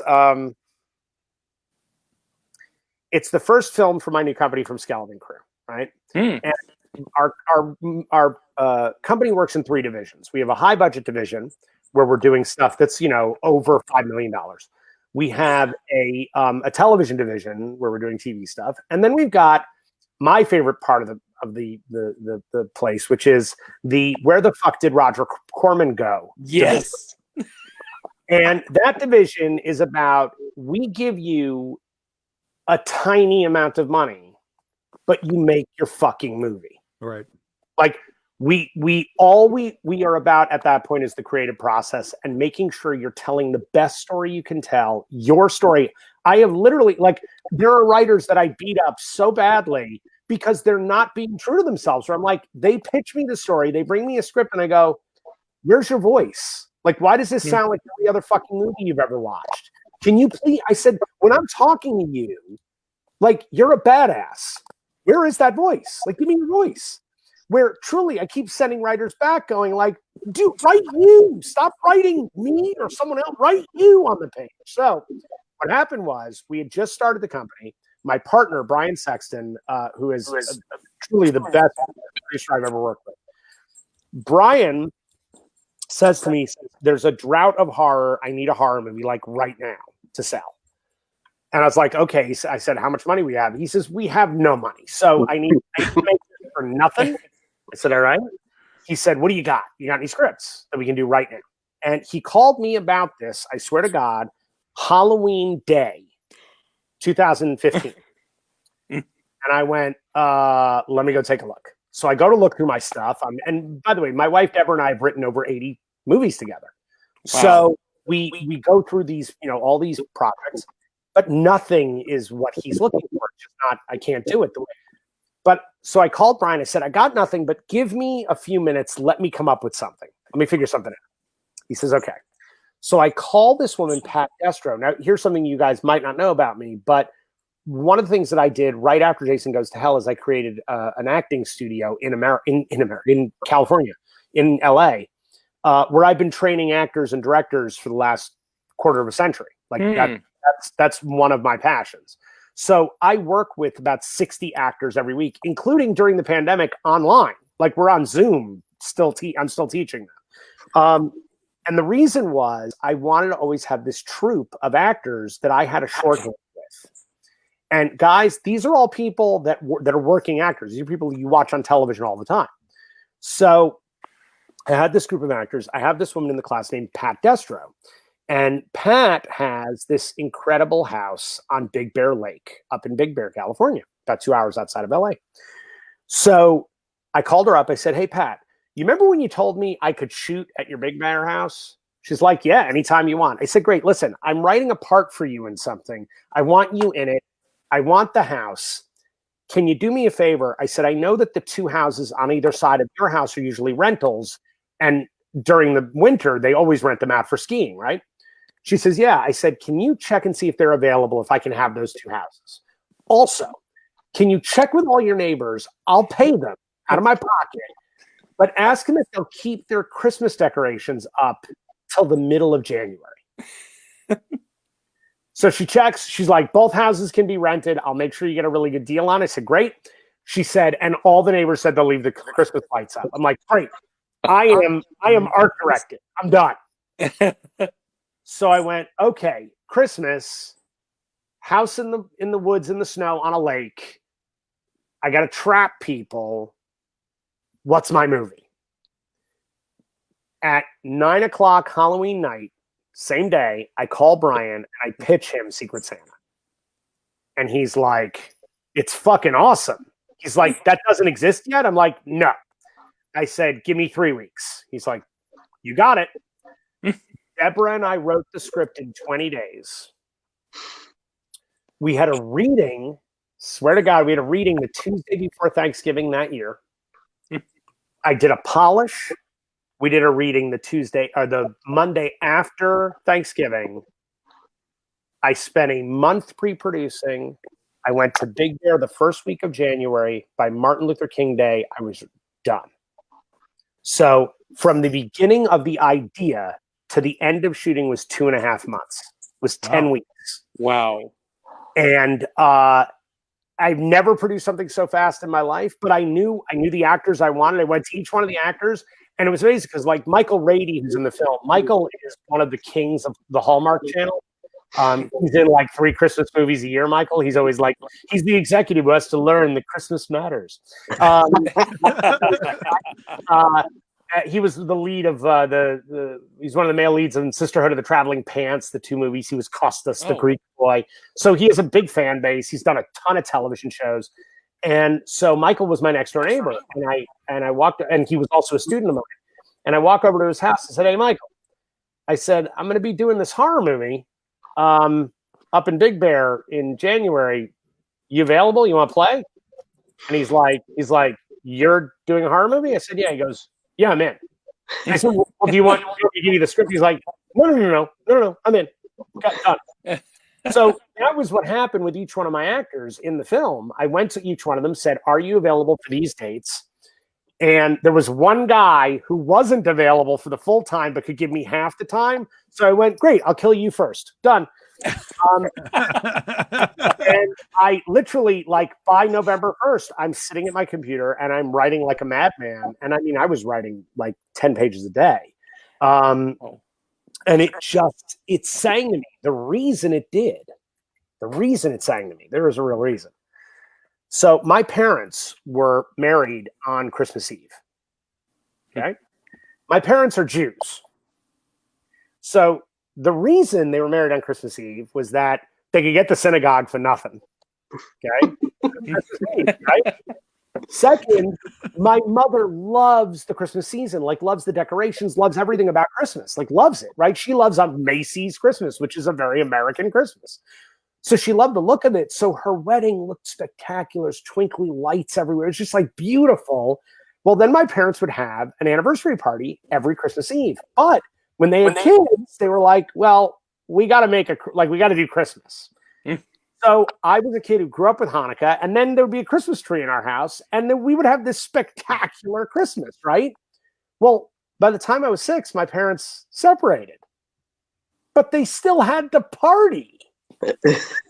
So now this like best time of the year, this like amazing thing became this like 2 warring factions in our house where everybody hated everyone. Oh, But for the kids, they were like, it was all nice. Everything was beautiful and nice, but they all wanted to fucking stab each other. So I was like, what is this? And so that concept is kind of what made Secret Santa happen so quickly. I will also say a lot of the more horrible quotes in the movie are real things that I've heard people say. oh, So yeah, it's a lot of it is biographical. Not so much the murdery parts, but a lot of the other stuff really is. Was the and I don't know his name, so I apologize. Was the actor who stuttered? Did he legitimately have a stutter? Yeah, dude, that's Drew Lynch, who is the stuttering comic who came in second on America's Got Talent a few years ago. Oh, okay. oh, Drew was a student of mine for 9 years, and I wrote that part because he stutters. And no, that's him. That's him through and through. He's brilliant comedian and a amazing actor. But he's a guy. He's got 2 million followers on YouTube. Oh, nice. Yeah, Dang. he's substantial. Yeah, no, he wasn't like distracting or anything at all. I was just like, this is either like amazing acting for somebody who doesn't have a stutter, or Adam went and found somebody who had what he wanted. Yeah. He didn't start with a stutter. He had a brain injury after I started teaching him. So when I first met him, he didn't stutter at all, and he got into he laughingly always says it was a sports accident. He was playing softball, which according to him is not really a sport. But it says I got a sports injury.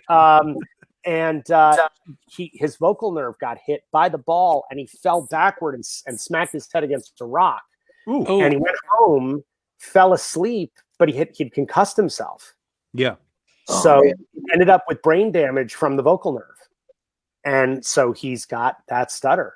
And so I was like, dude, you're brilliantly talented. I'm not going to let a stutter. His agent dropped him. His manager dropped him. Like suddenly everybody dropped him. And I was like, I will not leave you behind. No way. And I wrote the part in Secret Santa for him because I was like, dude, you're a brilliant actor. I want your work. Yeah, he's great. No, he was great in the film. Everybody was really good. And of course, my wife, who you just met for a second there, is the villainess of the movie, is Shari in the movie. Deborah, she's incredible. By the way, she is also every scream, every pant, every sound a woman makes in Jason Goes to Hell. Oh my gosh. What? All the female looping for that movie, that's Deb. Wow.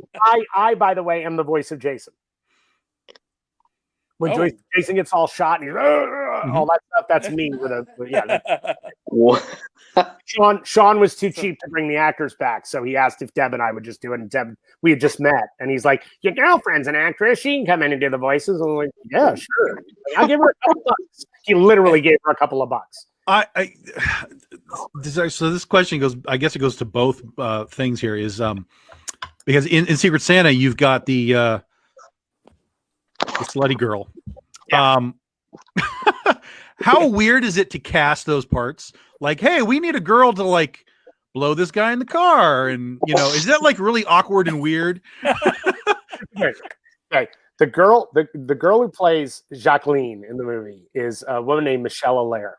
Michelle has been in everything I've shot in the last 15 years. She's been in every movie I've done. Michelle is one of my best friends, and also a student of mine. but Michelle and I have been friends for almost 20 years now. And Michelle is so gorgeous and her body is so insane. I mean, her body's insane that if I go to her and say, "Hey, listen, Mish, I got a nude scene," and she's like, "Yeah, cool. I said you're going to be blowing this guy. Fine." She all she cares about is, is this character something I can do with and do something with and have fun with? Is this something that I haven't done before? In my Val Kilmer movie, Conspiracy.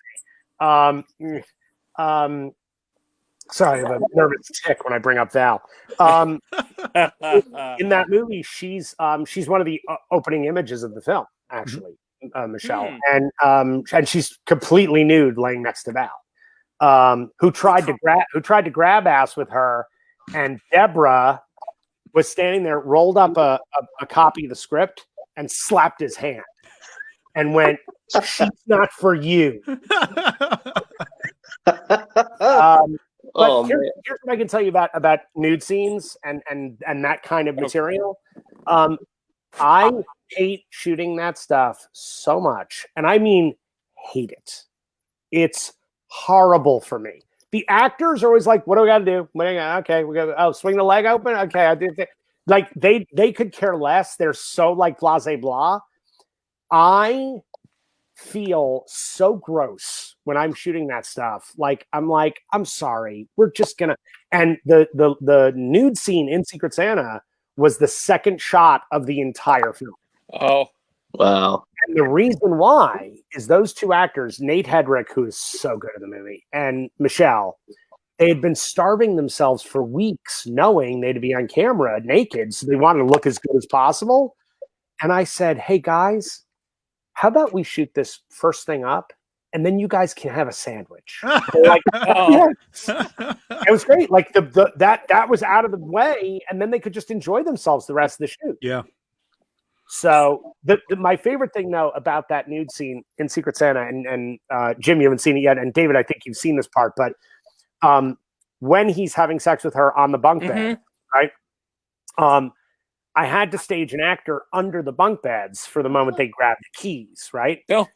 But the only actor who was thin enough to be under the bunk beds was the girl who plays April in the movie, played A. Leslie Keyes, because she was really skinny.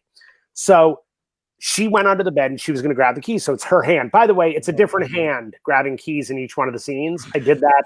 That's a tribute to William Friedkin's Cruising. Oh. Where he uses a different killer in every shot, so you never know who the killer is. So I use different hands. One time, it's my hand that's grabbing the keys.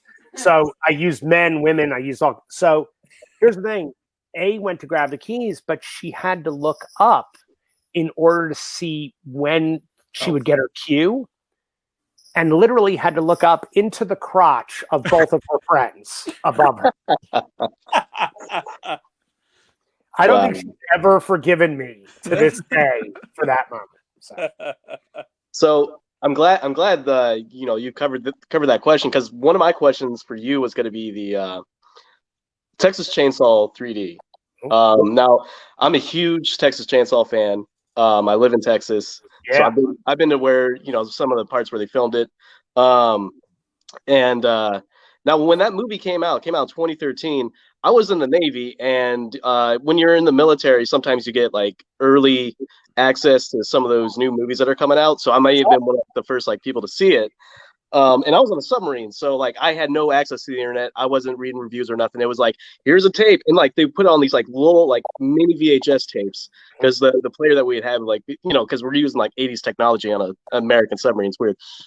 So I'm watching this movie, and I got to give it credit, because the actress who plays Nikki in this movie, she's the hottest babe in all of the Texas Chainsaw films. And to give you credit, she's not naked in any of the scenes. No nudity. And but she's just so smoking hot. There's a scene where she's in the bar and she's in her underwear. That was the background on my laptop for the longest time. I love it. I love it. It got you through that time on the submarine. That is awesome. And by the way, Alexandra Daddario plays the lead of the movie. I mean, she is pretty breathtaking as well. Like, we had some very pretty girls in that movie. Here's the one thing I will tell you about Texas Chainsaw from our perspective, because the two things we get dinged with, and we do get dinged about Texas Chainsaw. One is the fact that there's a smartphone in the movie. In 1993, which is not in our screenplay. They couldn't afford the scene Dev and I wrote, which was in a hardware store where he gets his chainsaw back and he tears 4 policemen to pieces, getting his chainsaw back. They put that scene in. Again, producers who are like, well, the kids love the cell phones. I'm like, it's 1993, fucking morons. The other thing is the line, do your thing, cuz. Yes. Okay. I was going to ask that question because my buddy said, you're talking to Adam Marcus. And I was like, yeah, he's like, ask him about that line in Texas 3D. And I don't even remember that line, honestly. It does not appear in our screenplay. We never wrote that fucking line. That line was written by the director, brought a friend of his on to do a polish for him. And she put that line in there, or he put it in using her name. But that we never wrote that line. Here's the thing, man. The movie we wrote was for a $20 million movie. That's what we were hired to do. Oh. Lionsgate hated the producer so much that they told him, we don't want to work with you anymore. You go make your movie and we'll put it out in theaters, but we're not producing it anymore. So he had to go find financing, and all he could get was $8.5 million. So we wrote a $20 million movie. Dude, the end of that film, like, there's 2 overweight guys kicking Leatherface. And Leatherface like, I'm like, what the fuck is happening? In our script, it's 12 guys are beating him, like, with chains. I'm like, where did you cast? It drives Kevin and I nuts. It drives us nuts. By the way, Texas Chainsaw is the reason we decided to form Skeleton Crew, because we were so tired of writing these movies that we love. Look, Texas Chainsaw got us so many writing jobs because everybody read the script and was like, this is fucking amazing. This is badass.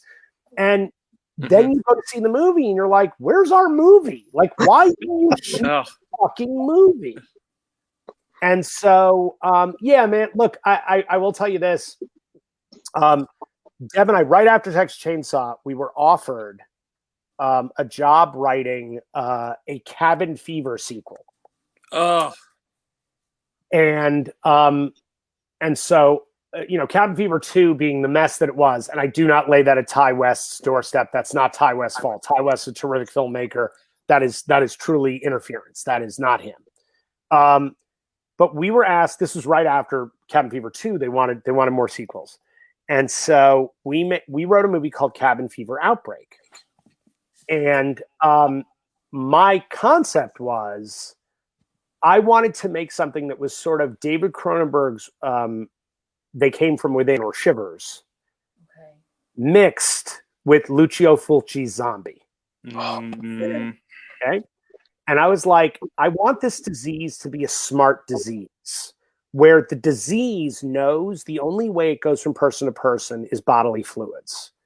So the disease makes people act sexualized. It hits your cerebral cortex, and it actually ups the serotonin in you to get you like going, right? So there's all this like want to like fuck somebody, right? And so I was like, I want it to be this really scary movie about like a sexually communicable disease.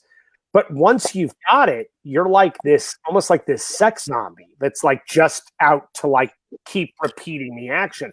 And the whole thing takes place on an island, right? And I won't go into the machinations of how the disease gets to the island, but it's focused on this island.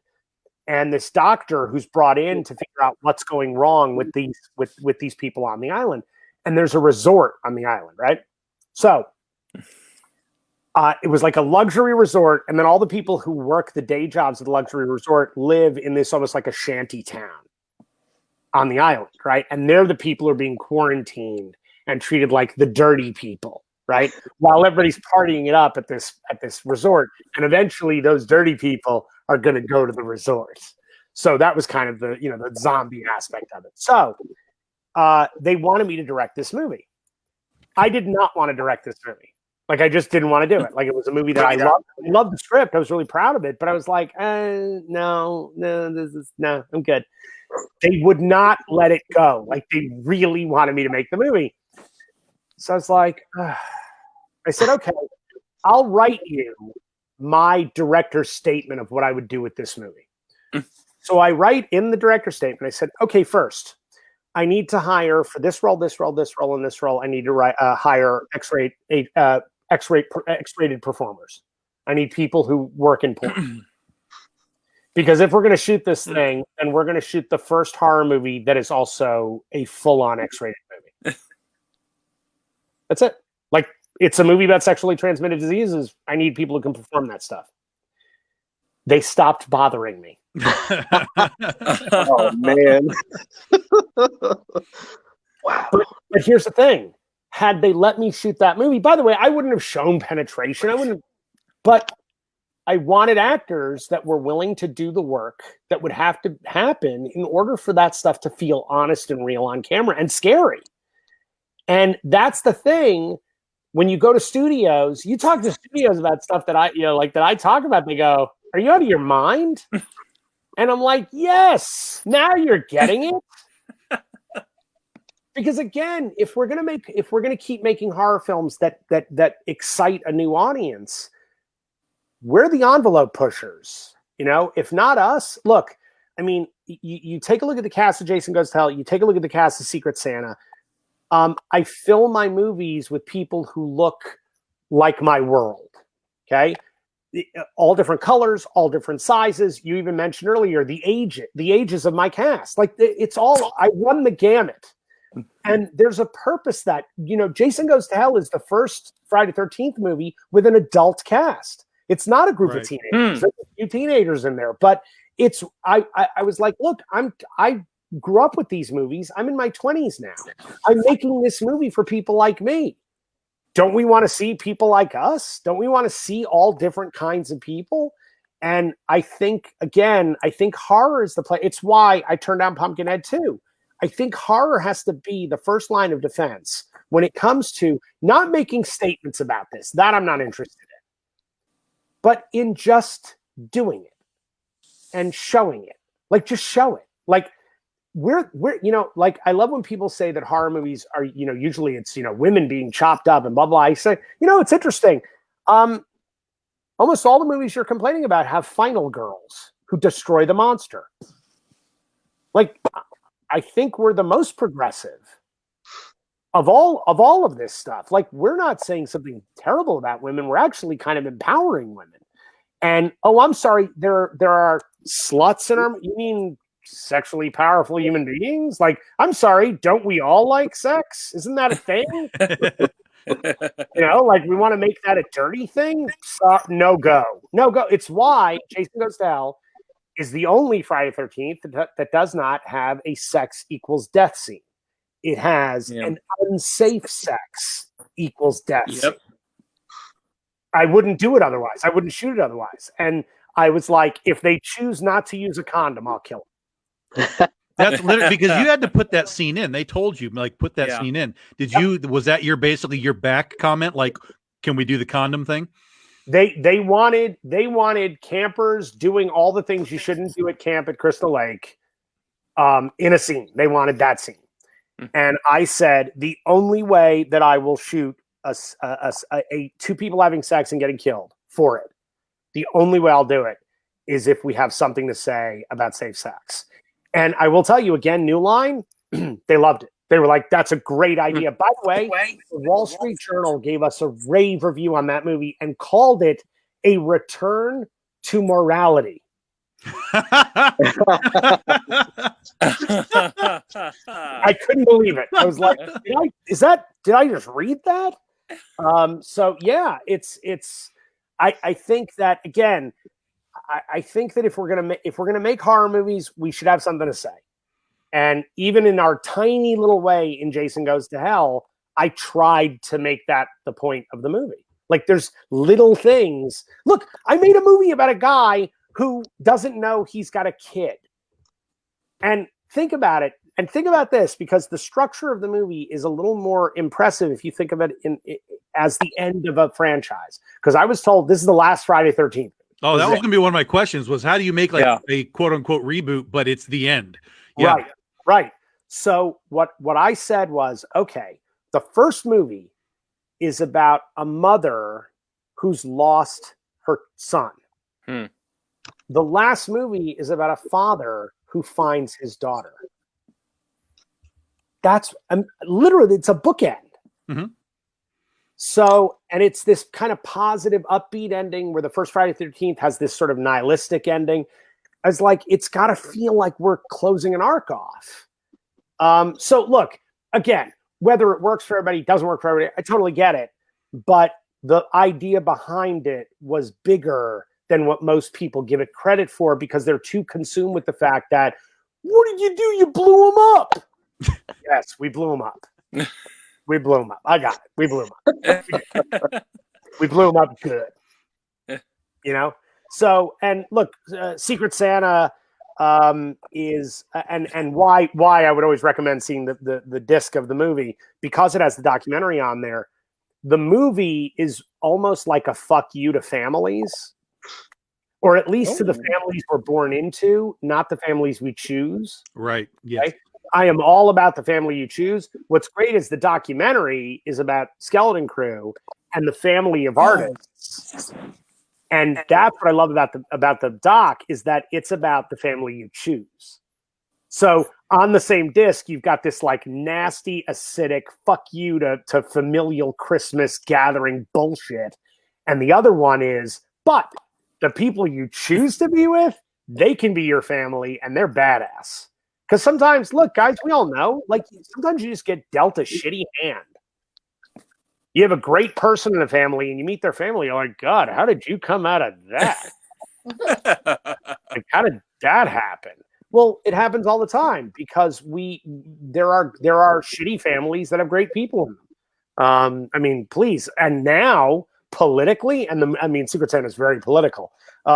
Politically, oh my God. I mean, but don't we all feel a little lucky that COVID's keeping us away from Thanksgiving and Christmas with all family? Just a little lucky, just a little bit. Because who the hell doesn't want to kill that shitty uncle who has something horrible to say? You're like, oh my God, you know? Do you think that we're going to come out of this and suddenly there's going to be a slew of like plague movies? I will tell you this. I sure shit hope not. I know we will get some. We're going to get some. It's going to happen. Here's the thing. I can tell you from my perspective, this last 9 months has been the single most productive 9 months I've ever had in my career. I've had 1,000-page year. I've written 1,000 pages of material this year. That I think that we come out of this and we end up with a new golden age of entertainment. Because there's a lot of really smart people, and I'm not putting myself in there, but there's a lot of smart people who are sequestered, who either, lost their fucking minds for a few months and then went, oh, maybe I should fucking write something. Right. Or people like myself who on day one, I went, okay, I guess I'm going to write the 10 episodes of the TV series. Let's go. And that's what it did. So it's that kind of year where, Skeleton Crew, right now we've got 4 movies we're shooting next year in 2021. Mm-hmm. And that's simply from being here going, what the fuck are we going to do? Like, let's just do it. And I've never had so many Zoom meetings in my life. Like, it's insane. Yeah. Yep. But I got to say, there's something about, I don't know. I think we come out of this better. I think we come out of this whole thing better. I think we're look. I know, like, there's so many people in my industry now who are freaking out that Warner Brothers is going to put all their movies on HBO Max. like freaking out. And I get that. I get the freak out because I love physical media, but I also love being in a movie theater. And everybody's like, oh my God, the movie theater is going to die and kids aren't going to. I said, I think people are going to run to the movie theater.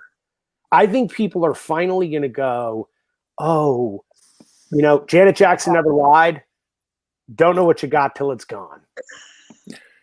Through Joni Mitchell. And I got to tell you, man, there's something really true about that. Like, I think we're all getting a little taste of like, you got to watch out and actually live each day like it fucking matters, because you don't know what tomorrow brings. It could bring 9 months sitting in your house. So I can tell you, Skeleton Crew is going to be doing a lot, and none of it is plague movies. Not one of them. And are you with Skeleton Crew? Is what you do aimed to have theatrical releases as well, or are you primarily looking at Netflix and Hulu and whatever? We're looking. I will tell you, the next film I'm directing, which I'm supposed to get out of the country in February for, is a decent budgeted film. It's a bigger movie, and it's a thriller. It's definitely horror adjacent. It will feel like a horror movie, even though it's a thriller. Yep. Because Jaws is a horror movie because sharks don't fly on boats and eat everybody on board. That doesn't happen in the real world. So it's a horror movie. It's a monster. Where Silence of the Lambs is horror adjacent. It's right next to it. So this is more in the Silence of the Lambs area. Sorry, I forgot your question because I was answering it so clearly with this. Are you aiming for theatrical or streaming, basically? Yeah, so with that film, we are not making a deal with anybody before the film is done. We're shooting the film first. And the reason why is we didn't want to make a deal with a Netflix or one of the streamers, only because we don't want to be beholden to them first. I personally, the experience of film festivals is my favorite thing about our entire industry. Secret Santa was in 22 festivals. We were all over the world. It premiered at the Sitges Film Festival in Spain, which is the world's largest horror and sci-fi fantasy festival. We were at Horrorfest London and Horrorfest Glasgow. We're the first movie ever released by Horrorfest in England. Their releasing platform. It's first one ever. The energy you get from a theater full of people watching a movie. And by the way, especially Secret Santa. Like, Secret Santa is one of those movies, like, it kills me when people have to watch it alone. Because it's a comedy. Like, it's a brutal comedy, but it's still a comedy. Comedy and horror are the movies that are built to be seen in a crowd.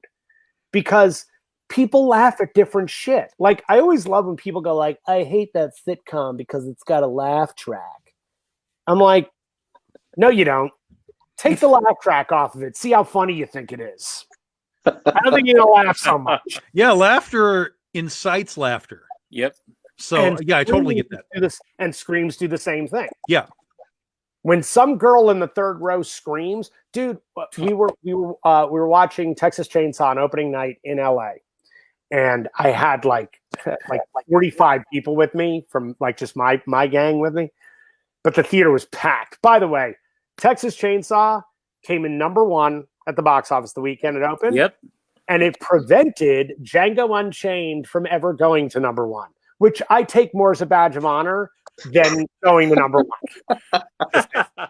Just saying. I once did those escape rooms. I did an escape room that was when I got to the place, I said, what is our room? Like, what are we doing? They said, oh, you're on the Titanic. And I was like, oh. And I said, well, what do I do? She says, well, you're going to stop the Titanic from hitting the iceberg. I said, wait a minute. You mean I can prevent that movie from ever happening? They said, well, that's not really the point of the thing. I was like, no, that's the point. I stopped the movie Titanic from being made. I saw that escape room in 31 minutes. It was the best time anyone had ever saw that goddamn room. Because I was motivated, baby. Here's the thing. I think that that movie theaters are essential. I think we're going to run back to them. I think that we're going to beg to be back in crowds.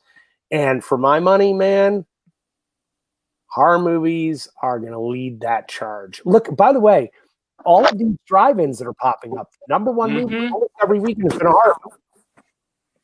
These tiny little horror movies that keep getting these huge numbers. I'm like, there you go. Because that's what people want to go and see in a crowd. It's so fun. Who the hell doesn't want that experience? By the way, have you guys ever seen, because you were asking me earlier about my favorite stuff, recent horror stuff, but have you guys ever seen the movie Inside? No. Not the American remake, the original. No. I think it's 2007. It's a French film called Inside. If you want to see what I think the best horror film made on planet Earth in the last 20 years is, that's the one. Guys, you will have a tough time sleeping that night. Okay. It'll rock you to your core. There was something going on in France in the mid 2000s. There was a political upheaval in France that was insane. And the filmmaking that came out of that country in the 2000s is so raw and terrifying. I mean, terrifying. You got to check out this movie. It's incredible. Absolutely incredible film. Yeah. So all right. There's the there's the thumbs up from Adam. Go check it out. I'll plug someone else's movie. Do you have a? Are you? I mean, obviously, we just talked about you like to go to the theater, but do you have the home theater thing set up for yourself as well? Yeah. I mean, you have to. If you're a filmmaker, you have to, because I'm constantly watching stuff for work purposes, and I want to have I don't want to watch it on my phone. Sure. I have to be able to really see the thing and feel the movie and get it. So yeah, there are over physical media. There are over 13,000 discs in this house. Well, wow. Okay. And we bow.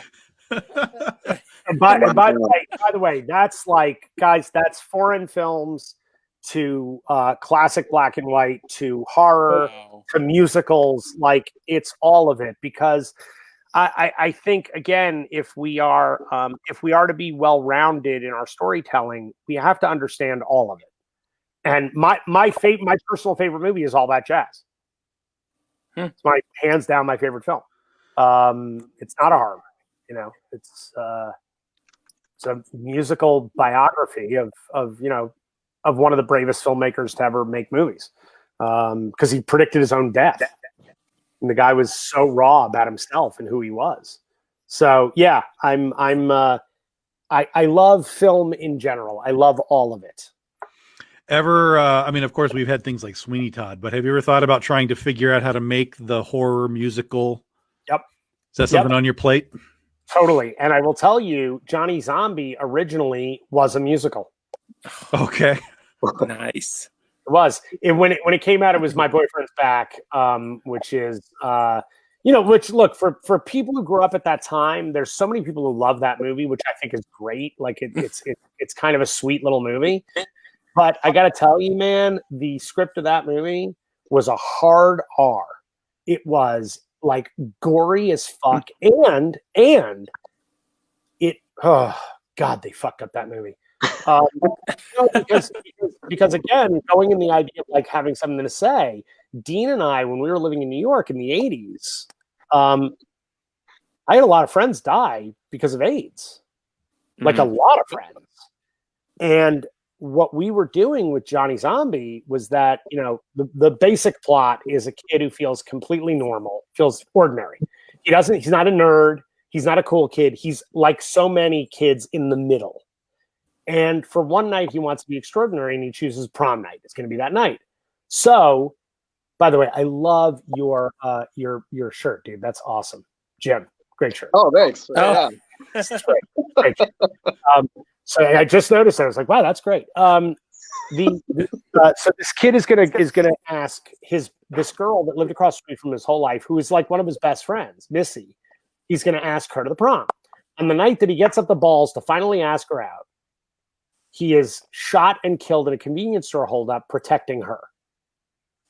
So he asks her as he's dying, will you go to the prom? And she's like, yeah, because he's dying, right? I mean, she didn't really have to show up for the date. His need to come back for the date to go to the prom is so strong that he rises from the grave. Also, the grave also happens to be over an Indian burial ground. Here's the thing. There are a bunch of zombies who are living inside the confines of the cemetery. And as long as they never cross the threshold of the Indian burial ground, they can live there forever, right? So they're literally playing pinochle and stuff. Like it's just the dead at night hang out. And Johnny is like, fuck that. I want this date. And he leaves. The problem is if you leave the grave, you have 3 days before your body deteriorates to nothing unless you eat the flesh of the living, which he finds disgusting. The problem is the prom is in 5 nights. Oh, You've got to get to the prom, right? Well, all the other zombies start to leave the confines of the cemetery following Johnny out, right? And all they want to do is go home. And the whole town shuns them. And literally, they just come into their house, like sit down to have soup at dinner. And their families are screaming, soup dribbling out their neck holes and stuff. But they just want to be back with their families. And her whole thing was all of these people we knew who ended up with AIDS who would go to their families, and their families would just have nothing to do with them. And that was so monstrous. And I was like, how do we tell that in the context of a horror movie? So Johnny Zombie was this horror comedy with musical numbers. We had these musical numbers in the cemetery that were insane because the people in the cemetery were so bored they would do musical numbers. So we had these like incredible showstoppers in the middle of our horror movie. So yeah, Amazing. When I ran my theater that paid for NYU, my big thing I directed and choreographed musicals. That was a ton of what I did, and it was always our best sellers. It was where I made my most money. Interesting. Well, listen, Adam, we've taken up 2 hours of your time here, and we appreciate it. I do want to give you a chance. I mean, you talked about the thing you're doing in February. Is there anything that you want to legitimately like say, hey, I'm doing a thing, like here's what's happening right now that you can talk about? I can tell you a couple things. One, the movie that I'm making is a film called Dread. It is. Have you guys seen Raid the Redemption? The Raid. What is it? The Raid the Redemption. No. Oh yeah. Porn film. Yeah, the guy, people stuck in the building. Basically, the movie is 3 young women who are counselors. They work at a Pennsylvania college where they are counselors for students who have been sexually assaulted. They go to a conference in New Orleans about sexual assault on campuses. And because the university is too cheap to get them a real hotel room, they put them in this horrible little place off the quarter. And these 3 women are in a building that is running a sex trafficking ring, like slavery. Oh. And these women discover this and then have to get the fuck out of the building. And no one in the building wants them to get out. The problem is one of the 3 women has a past they don't know about and is much more lethal than they expect. So it's this sort of rally cry against this epidemic of women being bought and sold, which is happening. By the way, New Orleans and Miami are the 2 worst places in the United States of America because they are both port towns. So they ship people out. So that's the movie. That's the next movie I'm directing. There's another film we're doing. I can't give you the title of it yet, but what I can tell you is we have this brilliant young director named Kelsey Bolig. Kelsey has done 2 short films that are 2 of the best short films I've ever seen. Like full stop. I met her at the Women in Horror Film Festival last year outside of Atlanta in Georgia last year, and she won Best Short. I was one of the judges. And I came to her, brought her this script. I said, listen, you're the person I want in this movie. Like, you're it. And we're making that movie later this year. It is a camp horror film. It's a horror film takes place at a camp. And all I can tell you is this movie will be for people of size what Get Out was for people of color. Oh.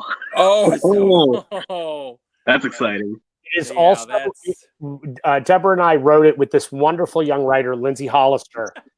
The movie has a scene in it that is the single sickest, most outrageous, most holy scene we've ever written. Yes. It is something that anyone who sees this movie, they will never, ever forget this scene. It's impossible. You'll have to Silkwood shower your brain. Oh, So we're gonna bring this back around to Jason just to wrap this up, because we talked in the green room right before, and you had mentioned that we wanted to talk about the misspelled Voorhees sign oh, in front of the house. So guys, if you're watching the movie later and they go to the Voorhees house, it's right on the mailbox. It's VOR versus the VOO. And you had mentioned something that you wanted to tell us about that, and we'll let you do that. It's simply a tease because we are making because a couple years ago, a few fans, these two wonderful guys, they created a fan page on Facebook for my birthday, just as a goof, like they were just doing something nice for me. And before I knew it, there were like thousands of followers on this. I was like, what the hell happened here? And I'm getting all these direct email stuff, and so I became very active with the group. And all of them wanted, and I've been asked this for a decade, to make a documentary about the making of Jason Goes to Hell. So we went out and we started an Indiegogo last year because I was like, hey, if the fans want it, cool. If they want to put the money up, I'll make it. Like, I'll get it done. And boy, did they. So much so, we're still on Indiegogo. Like, we're still taking donations to make the movie. Oh, wow. To me. Yeah. Well, we'll pop that link up later for you all. yeah. Too. That's awesome. It's and guys, it's the movie is really turning into something real. I just got an Emmy award-winning editor on board last week, who's coming on to do it. We've gotten 2 animators doing animations for it. It's going to be fucking great. But we've interviewed as of this morning, because we didn't interview this morning, 31 people from the cast and crew. We've got 6 more to do, and then we're wrapped. But here's the thing. And by the way, Kane Hodder, Stephen Williams, John LeMay, they're all in this thing. Okay. The Voorhees house misspelling. I will not tell you who did it because it's a tease. But when you find out who is responsible for the Voorhees house misspelling, I will guarantee that the entire fan base shuts the fuck up about it forevermore. I guarantee it. Because I didn't know. I found out, and I was like, no. And you realize how it happened. It is so amazing. It's amazing. So that's the tease on the mailbox. It was not me. By the way, directors don't write. We don't paint the set. We don't actually do that. I know it seems like we must. We don't. But when you find out who it is responsible for the misspelling on that mailbox, the fandom will zip it. So guys, I just dropped the link into the feed. It is right there. The Project Hearts of Darkness, the making of the Final Friday. It's already funded. They've got the money they're looking for, but they're still taking checks. And there's like amazing stuff on there. There's actually like just badass cool shit that we've got for like, you make a donation, we send you cool shit. It's cool shit. So just you have any props from the movie in the house? Oh, a ton, dude. You just take it all home? You know Joey B, who gets her face, the elbow to the face, and her face goes back in. Oh yeah, I got that. I got her whole torso. Oh my god! By the way, Rusty Schwimmer, who plays that part, is like a good friend of mine, and literally, I've got half her body in my house. I've got my brother Kip's head in a box in my basement. And by the way, Tom, you saw Secret Santa. Yeah, you've seen that head. Oh, you know, at the end of Jason, when my brother's head and the thing, that's my brother Kip for there. Okay. Oh, yeah, that head is in Secret Santa. Oh, same head. Oh, damn. Interesting. Wow. Interesting. So you're telling us they're in the same So universe? It's a crossover that we've never. Crossover? Jason exists in the snow, just like David wants. David wants There to. you go. in the snow. Yeah, we actually were talking about that earlier. Yeah.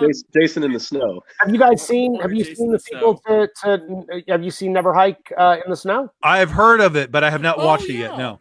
Oh yeah, guys, you should really check it out. Again, Vin DeSanti is a really cool filmmaker. He's making really cool stuff. You should check out Never Hike in the Snow. It's on YouTube now. Okay. So, Yeah. making of the Final Friday, you guys have the money that you needed. Is there a release potential schedule for this yet? It's supposed to be released this year because we started shooting in January and then COVID. Right. So literally, like, we had to pause for 9 months. So Sure. we just shot 2 interviews over the last 2 weeks. We've got 6 more to go, but probably Halloween-ish. Halloween next year. Mhm. Perfect. Yeah, 2021. Yeah. Great. Excellent. Yeah. Excellent. Jim, David, anything on your minds before we Yeah, Jim, what's yes. up? So Yeah. I always wondered this because you were 23, 24 when you're making Jason Goes to Hell. Now, was there any animosity towards you from anyone that you had to work with on the set because of your age being younger than a lot of people? Well, what happened was when I hired everybody, I had this beard, right? Yeah. And I've had this beard since I was like 18. Like I'm that guy. I literally I've been middle aged since I was 15 years old. So I had the beard when I hired everybody, but then when I went to shoot, it was July and August in LA, so it's fucking hot. So the first day of production, I shave it all off, and I'm like clean face, ready to go, gonna go make my movie, shave, get feeling good. I walked onto set. My cinematographer, who I adore, we're still close friends. He turns and looks at me in front of the whole crew, goes, "How the fuck old are you?" Literally, those are the words. I was like, "Oh no." Oh, So here's the thing. Day 1, day 2, yes. By day 3, because on the first day of production, I brought a shot list that had almost 50 shots on it, 50. Okay. And my first AD, Sean, and my cinematographer like pulled me aside for like a meeting. And I was like, what's wrong? What's wrong? They're all staring at me. They're like, "Are you out of your mind?" They're like, "You can't even have half." I'm like, "Cut it down to 20 shots." And I'm like, "Okay." I got a photograph of me sitting at a bench table that was set out for lunch, ripping my shot list apart. And I always look at that photograph as like, that's my first moment on set. And I am scared shitless. Like, oh shit, I better, okay. I brought 20 shots. We shot 25 that day. On the second day, we shot 33 shots. And on the fourth day, I had 39. 39 shots. 39 Work them Wow. into it. Work them into it. was my average on that movie. wow. So by day 3, my crew was like, "No, he's legit. He knows what he's doing." and then I never dealt with it again. I really didn't. That was it. I Excellent. just have one quick question. Yeah. Because I've always heard, like, if there was another Friday the 13th come out, it's going to be wrapped around this. Was Jason Goes to Hell the first time that Jason Voorhees' father was mentioned? Yes. Eliza Voorhees.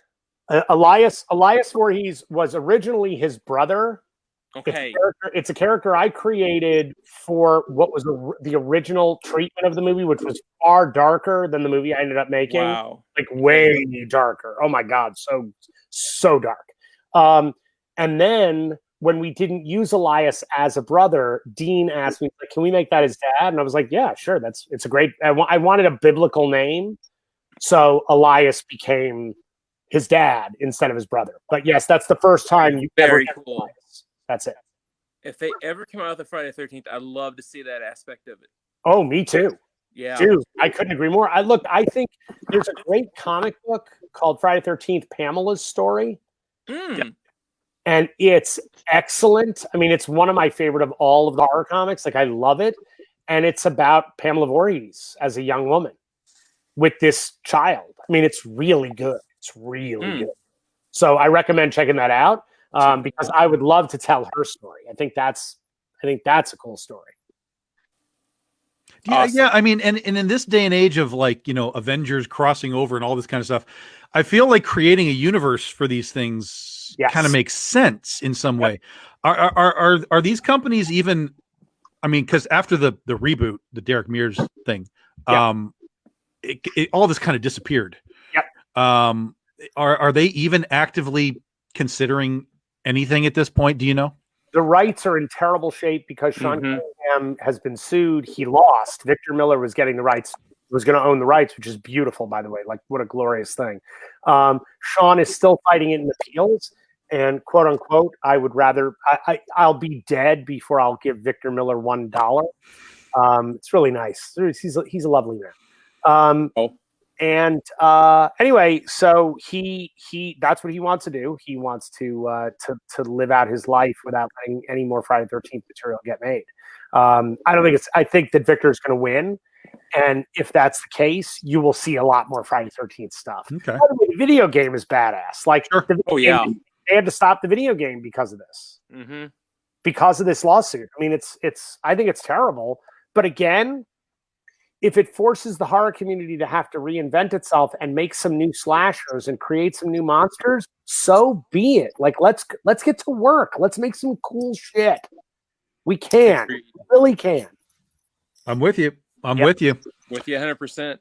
All right, guys. We are wrapped. Episode 5 is in the books. This has been amazing, Adam. Thank you Crazy. so much for doing Absolute this. pleasure, guys. Thank You guys you. are awesome. Next week, guys, we're going to do this again. We have no idea what we're doing yet because we were too focused on what we were going to do with Adam. We haven't even figured out what next week's episode is. But we'll announce it once we get it underway. Adam, you're always welcome back. If you get to a point where you want to come out and promote some of your stuff, you're of course, once it's done, whether it's the Jason documentary or Dread or whatever, you're welcome. Just shoot us a message. We're happy to help you out in that regard. And yeah, that's going to do it for us, guys. Thank you for being part of the audience. So we had somebody make a post that the Peanut Gallery was noticeably quiet, which is true because normally they're just on and on about everything. But I was just tonight they were sarcastic. very focused on what was happening. So that was great. So clearly we made an impact here, which is fantastic. So yeah, I'm going to officially at the end of the show, I'm going to officially change my mind. I'm going to officially say that Friday the 13th 5 is worse than Jason Goes to Hell. There we go. That's official now. I'm with you. That one is at the bottom, and Jason Goes to Hell moves up. Guys, go check out Secret Santa. There's a disc you can get, or it is on Amazon. Check it out. It is a cool movie. It's really fun. I hope we didn't. I purposely tried not to spoil any of the craziness for you. Definitely worth watching, and we will see you all next week. Adam, thank you one more time. We appreciate it. My pleasure, guys. This is awesome. Thanks, man. Great.